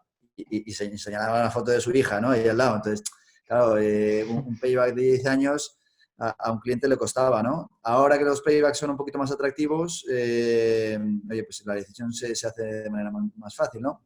Dependiendo de la empresa, normalmente nuestra experiencia es que tienes que tocar todos los palos, ¿no? Es decir, tienes que hablar con el financiero pues para ver que es una instalación rentable, que le va a favorecer a su contabilidad y demás, porque va a tener unos costes fijos que va a saber, por lo menos de ese 30% de factura de electricidad, va a saber lo que paga. Hay que hablar con la persona de responsabilidad social corporativa, lógicamente, porque va a ser la persona más con mucho interés, y a veces esa persona es un mismo tomador de esa decisión, ¿no? Los motivos son muchos y diversos. El medioambiental pesa muchísimo, pero casi siempre tiene que haber una decisión económica por detrás que por lo menos, digamos que no sea o que sea una inversión que el cliente pueda entender, ¿no? Hay muchas veces que yo lo que digo es, oye, si estás buscando una inversión en poco plazo, con un retorno muy, muy rápido, batería de condensadores es instantáneo. En 1 o 2 años lo tienes amortizado.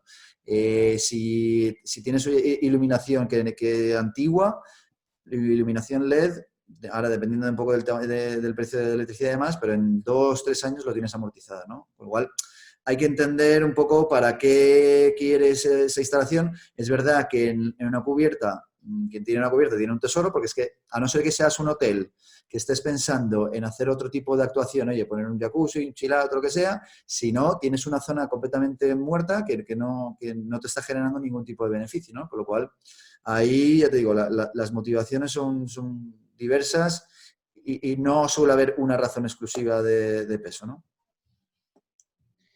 Gracias, Jaime. Otra pregunta para ti. Dice, es Juan García Marquina, dice, ¿tenéis modelizado el payback en años para tarifas 3.0, para 6.1, 6.2, 6.3 y 6.4? Gracias. Bueno, teníamos el mapa, que lo malo es que fui ahí un poquito Sí. rápido, pero teníamos ahí un mapa con las 3.0, 3.1 y 6.1, ¿vale? 6.2, 6.3, 6.4. Normalmente son instalaciones muy, muy grandes, ¿no? De megavatios, ¿no? Que son consumos muy grandes, suele haber cubiertas disponibles muy grandes, ¿no? El tema es que en la 3.0 es verdad que se paga más por la electricidad, pero los tamaños de instalación suelen ser menores, ¿vale? Y en la 6.1 el precio de electricidad es más bajo, pero puedes ir a tamaños de instalación mayores, ¿no?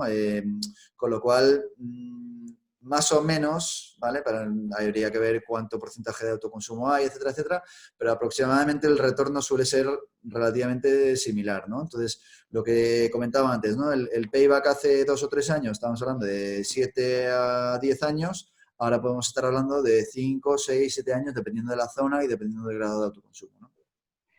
Vale, perfecto. Aquí hay otra pregunta que sí que yo creo que convendría aclarar. Jordi Romeu Crespo dice, condiciones para maximizar la rentabilidad. Habla de proyectos en torno a los 100 kilovatios y dice, si mal no recuerdo, la legislación te permite autogenerar energía hasta 100 kilovatios para no declararnos productores de energía. Nosotros nos dedicamos a nuestro negocio, no queremos ser productores de energía, pero sí poder autogenerar. Aclara estos límites, por favor. Bueno, Fátima, yo creo que está, no sé si... Fátima, lo que queráis, los dos yo creo que la podéis contestar, lo que queráis. Bueno, yo creo que lo he mencionado un poco en la presentación. Efectivamente, para poder acogernos a la compensación simplificada de excedentes, pues tendríamos que estar por debajo de esos 100 kilovatios o hasta esos 100 kilovatios nominales, y si queremos estar con excedentes con una potencia superior, pues ya tendríamos que irnos a la venta, y con lo que eso conlleva, que por lo que se ve es lo que este asistente no quiere. Pero después también está la opción de sin excedentes. Sin excedentes puedes llegar a la potencia que tú quieras y no vas a tener que declararte como productor en ningún caso. Eso es nuestra recomendación también. Si efectivamente yo estoy de acuerdo que es un follón. O sea, si tienes que dar de alta como productor, tienes que firmar un contrato con el representante de mercado, etcétera, etcétera. Por eso lo hemos comentado Fátima y yo, lo ideal es intentar maximizar ese autoconsumo, ¿no? Si ves que por lo que sea, pues vas a tener un 5% o menos de un 5% de excedentes, se hacen unos números y demás, pero te puede llegar a compensar el poner un sistema antivertido, ¿no? Entonces, no tienes que darte de alta con el productor, no tienes que cambiar tu razón social, impuesto de actividades económicas, etcétera, etcétera, ¿no? O sea, a mí me encantaría que ese límite no estuviese establecido en los 100 kilovatios, pero lógicamente yo no soy el regulador. Yo miro, por ejemplo, con NVIDIA Portugal, que los límites, cuando nosotros hablamos de los límites de 100 kilovatios, ellos están hablando de 1 megavatio, ¿no? Con lo cual me dan mucha envidia porque los distintos trámites, los distintos golpes, esos saltos de tamaño de instalación en los trámites, para ellos es a partir de 1 megavatio, ¿no? Con lo cual, oye, pues yo no sé si el día de mañana pues, se estará pensando en intentar subir esta potencia. Yo espero que sí, porque 100 kilovatios, ya te digo, nosotros llevamos 3 o 4 años en lo que estamos viendo es que cada vez más el tamaño medio de la instalación que estamos instalando es cada vez mayor, ¿no? Con lo cual se nos está quedando un poco cortos, ¿no? estos 100 kilovatios. Está claro, muy bien contestada. Nos estamos pasando ya de tiempo, era hasta las 12:30. La verdad es que hay un montón de preguntas que no nos va a dar tiempo.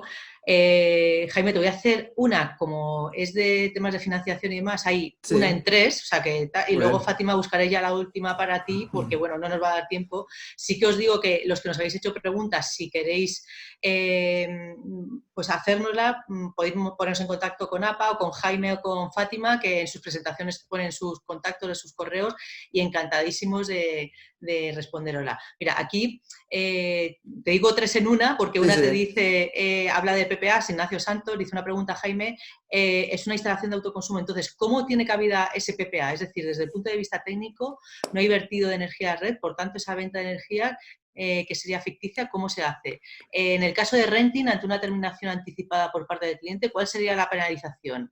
¿Es la instalación propiedad exclusiva de Endesa? Al término del periodo del contrato, la instalación pasa por ser del cliente. ¿Existe un feedback al cliente de la energía ahorrada por la instalación?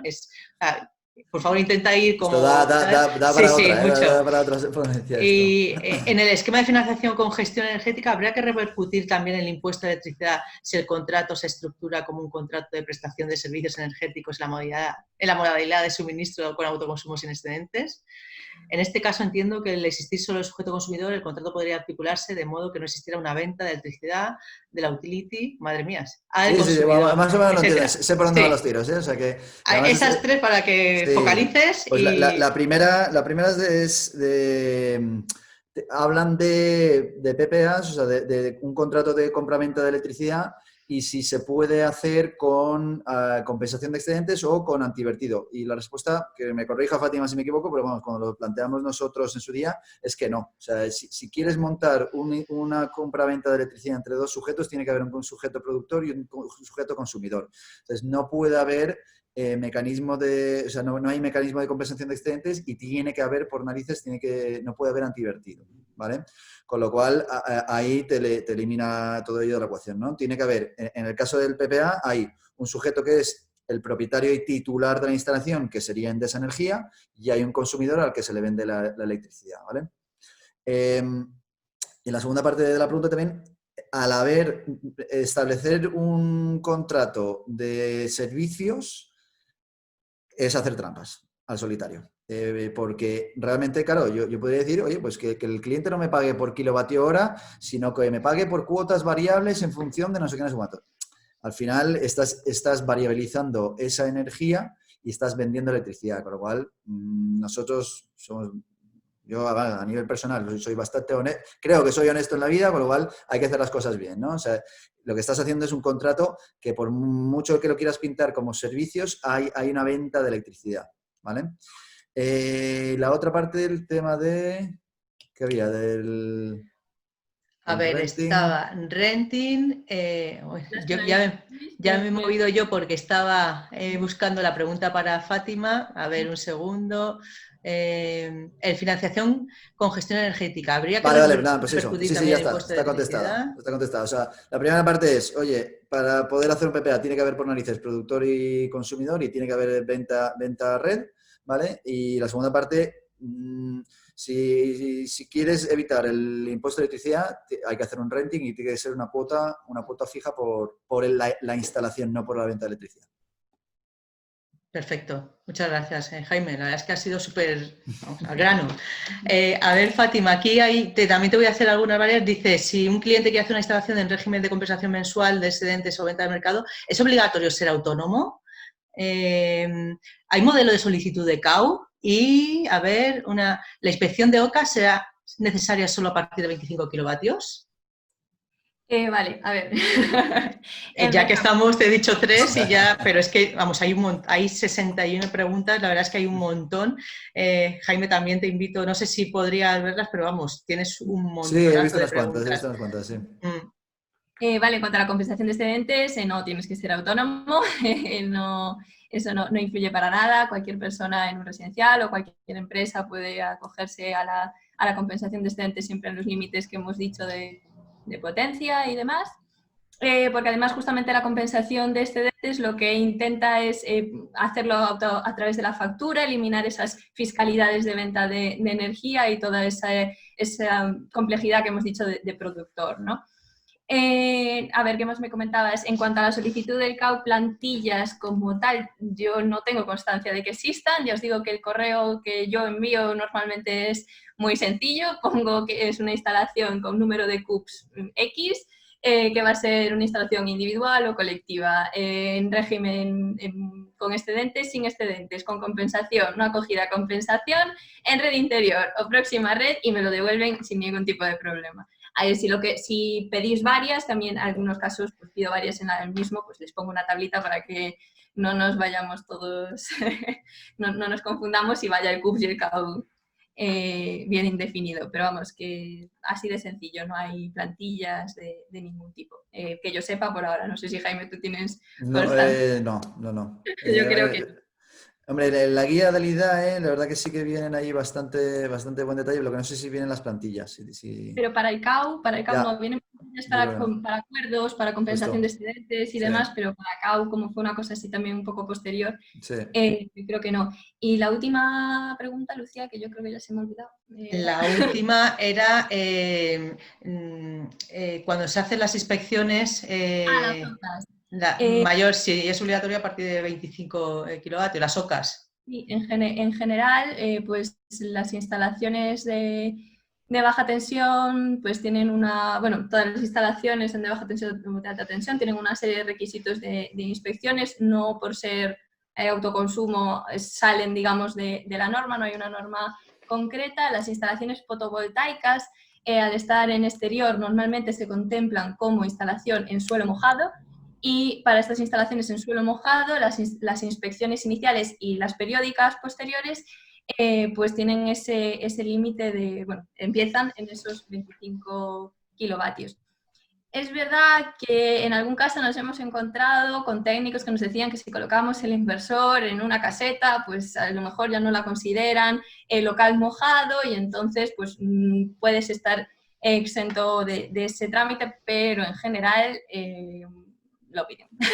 Sí, a ver, nosotros también ahí ponemos mucho énfasis, es decir, oye, tanto la OCA también y las líneas de vida, es súper importante que estén certificadas y también que pasen sus inspecciones periódicas. En caso de las líneas de vida tienen que pasar su inspección periódica una vez al año y en caso de la OCA creo que es una vez cada 5 años, ¿no, Fátima? 5 años en baja tensión, 3 años en baja tensión. ¿Vale? O sea que eso hay que tenerlo en regla y hay que tener... importante no solo la instalación, sino también el mantenimiento posterior, ¿eh? O sea, eso es importante. Es un mantenimiento sencillo, además, pero bueno, que se tenga que hacer, que se haga con las condiciones adecuadas. Jaime, no me resisto a preguntarte esta porque es que nos lo preguntan mucho. No puedo ir a Sevilla, lo siento, Lucía. Si Dios quiere, Vaya, qué pena. ya te dije que si Dios quiere, el 19 de septiembre me caso, con lo cual... Bueno, claro, eso son claro, o palabras sea que, mayores, nada, no puedes hacer efectivamente, otra cosa. exactamente, con lo cual me lo perdería. Si no, iría seguro, ¿eh? No, pero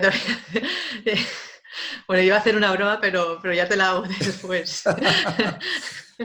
Aquí, mira, Alfonso Ruiz, es que este tema sale mucho, mira, dice, Alfonso Ruiz dice, pensaba que era diseño, que era de diseño de instalaciones y quería preguntar sobre el tema de las protecciones en las conexiones a la red eléctrica, siendo que el ponente es de Endesa, seguro que nos puede aclarar las dudas que se nos plantean en el punto de conexión, sus limitaciones y problemas con los que nos podemos encontrar. Es que el tema de protecciones, la verdad es que, vamos, yo si no contesto a lo mejor 2 o 3 veces este tema a la semana, no contesto ninguna. No, es interesante. O sea, también depende tanto del técnico que te toque que, yo he visto unifilares de todo tipo. O sea, que no hay una respuesta única, ¿no? Y además, anteriormente con el follón que había de tener que tener el contador de generación y el de consumo, etcétera, etcétera, se enfollonaba todavía más, ¿no? Aquí lo importante es intentar ser lo más transparente posible a la hora de pedir el punto de conexión, ¿no? Si en caso de que se vaya sin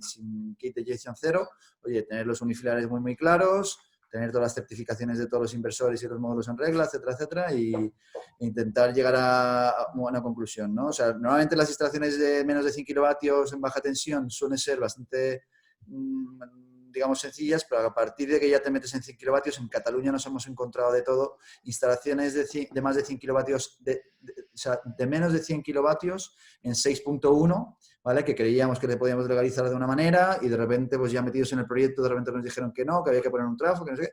Entonces ha sido, no sé, Fátima también tendrá sus historietas en ese sentido, ¿no? Sí, sí, aquí efectivamente lo que nos estábamos encontrando últimamente, Lucio, también lo sabes, es a eso, que dependiendo un poco de la tarifa, en tarifas 3, tarifas 6, nos estamos encontrando con solicitudes de una serie de requisitos de protecciones más allá de las que nos suelen pedir normalmente, incluso para instalaciones de menos de 100 kilovatios. Y son unas protecciones que efectivamente pues, no son menores en cuanto a coste y que sí que están echando para atrás algunos proyectos. Entonces, bueno, eso son las cosas que van surgiendo, es una vez que ya empiezan a tener los protocolos iniciales más establecidos, pues son estas cosas con las que nos vamos encontrando más, ya más tema de eso, más técnico, más que administrativo. Y bueno, pues habrá que tenerlo en cuenta ya un poco en la previsión de costes, si es verdad que se necesita para todos los casos en estas tarifas. Sí, la verdad es que el otro día me preguntaba un socio que por qué no conseguíamos y seguíamos luchando para que las 3 compañías distribuidoras tuvieran los mismos procedimientos en todo. Yo solo con que cada una tuviera lo mismo, independientemente de donde estuviera ubicada, o sea, que todos los técnicos supieran ya, vamos, ya habríamos avanzado mucho. La verdad es que es un tema que estamos ahí luchando siempre, el tema de homogeneización de procedimientos, las interpretaciones de los protocolos con las comunidades autónomas, con los municipios, las compañías distribuidoras. Bueno, estamos ahí, yo creo que se ha avanzado mucho porque, vamos, yo llevo mucho tiempo de verdad en el sector y me acuerdo cuando nos reuníamos y cada socio que era experto en cada comunidad autónoma ponía un extra ahí con todas las cosas y no parábamos de decir, por favor, homogeneizar procedimientos. Bueno, sí, seguimos ahí, yo creo que y se ha no hecho solo, mucho. efectivamente, y no solo en distribución, sino joder, los ayuntamientos, lo comentaba Sí, Fátima sí. antes, ¿no? La industria, como industria depende de cada comunidad autónoma, o sea, te tienes que ir dentro de un mismo proyecto, en una misma comunidad autónoma, dependiendo del ayuntamiento dentro de tu provincia, te puede tocar una cosa y si te mueves allá de comunidad autónoma, la industria te puede pedir una cosa versus otra, ¿no?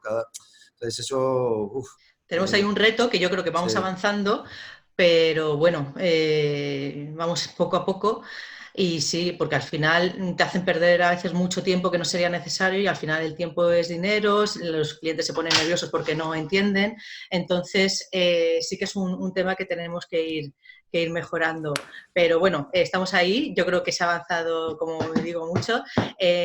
Jaime y Fátima, me dicen por aquí que, bueno, hay muchísimas preguntas, Jaime.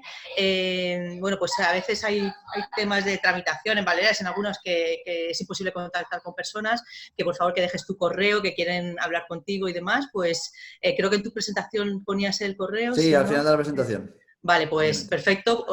A todos los que estáis todavía, los participantes, que todavía hay muchísimos, Insisto, hay muchísimas preguntas todavía por contestar. Os quiero comentar, daros la enhorabuena porque ya voy a ir cerrando. Hemos llegado a tener 326 participantes y os voy a decir porque siempre me hace especial ilusión. Se han conectado desde Barcelona, Galicia, Coruña, Fátima, a Coruña, Tarragona, El Escorial, Valencia, Madrid, Terrassa, desde Alemania, Múnich, BMW, Canarias, Vallirana, Cáceres, Sevilla, Segovia, Badajoz, Hernani, Navarra, Cantabria. La verdad es que es un gusto. Muchísimos conocidos del sector, amigos del sector, ingenierías, abogados, docentes.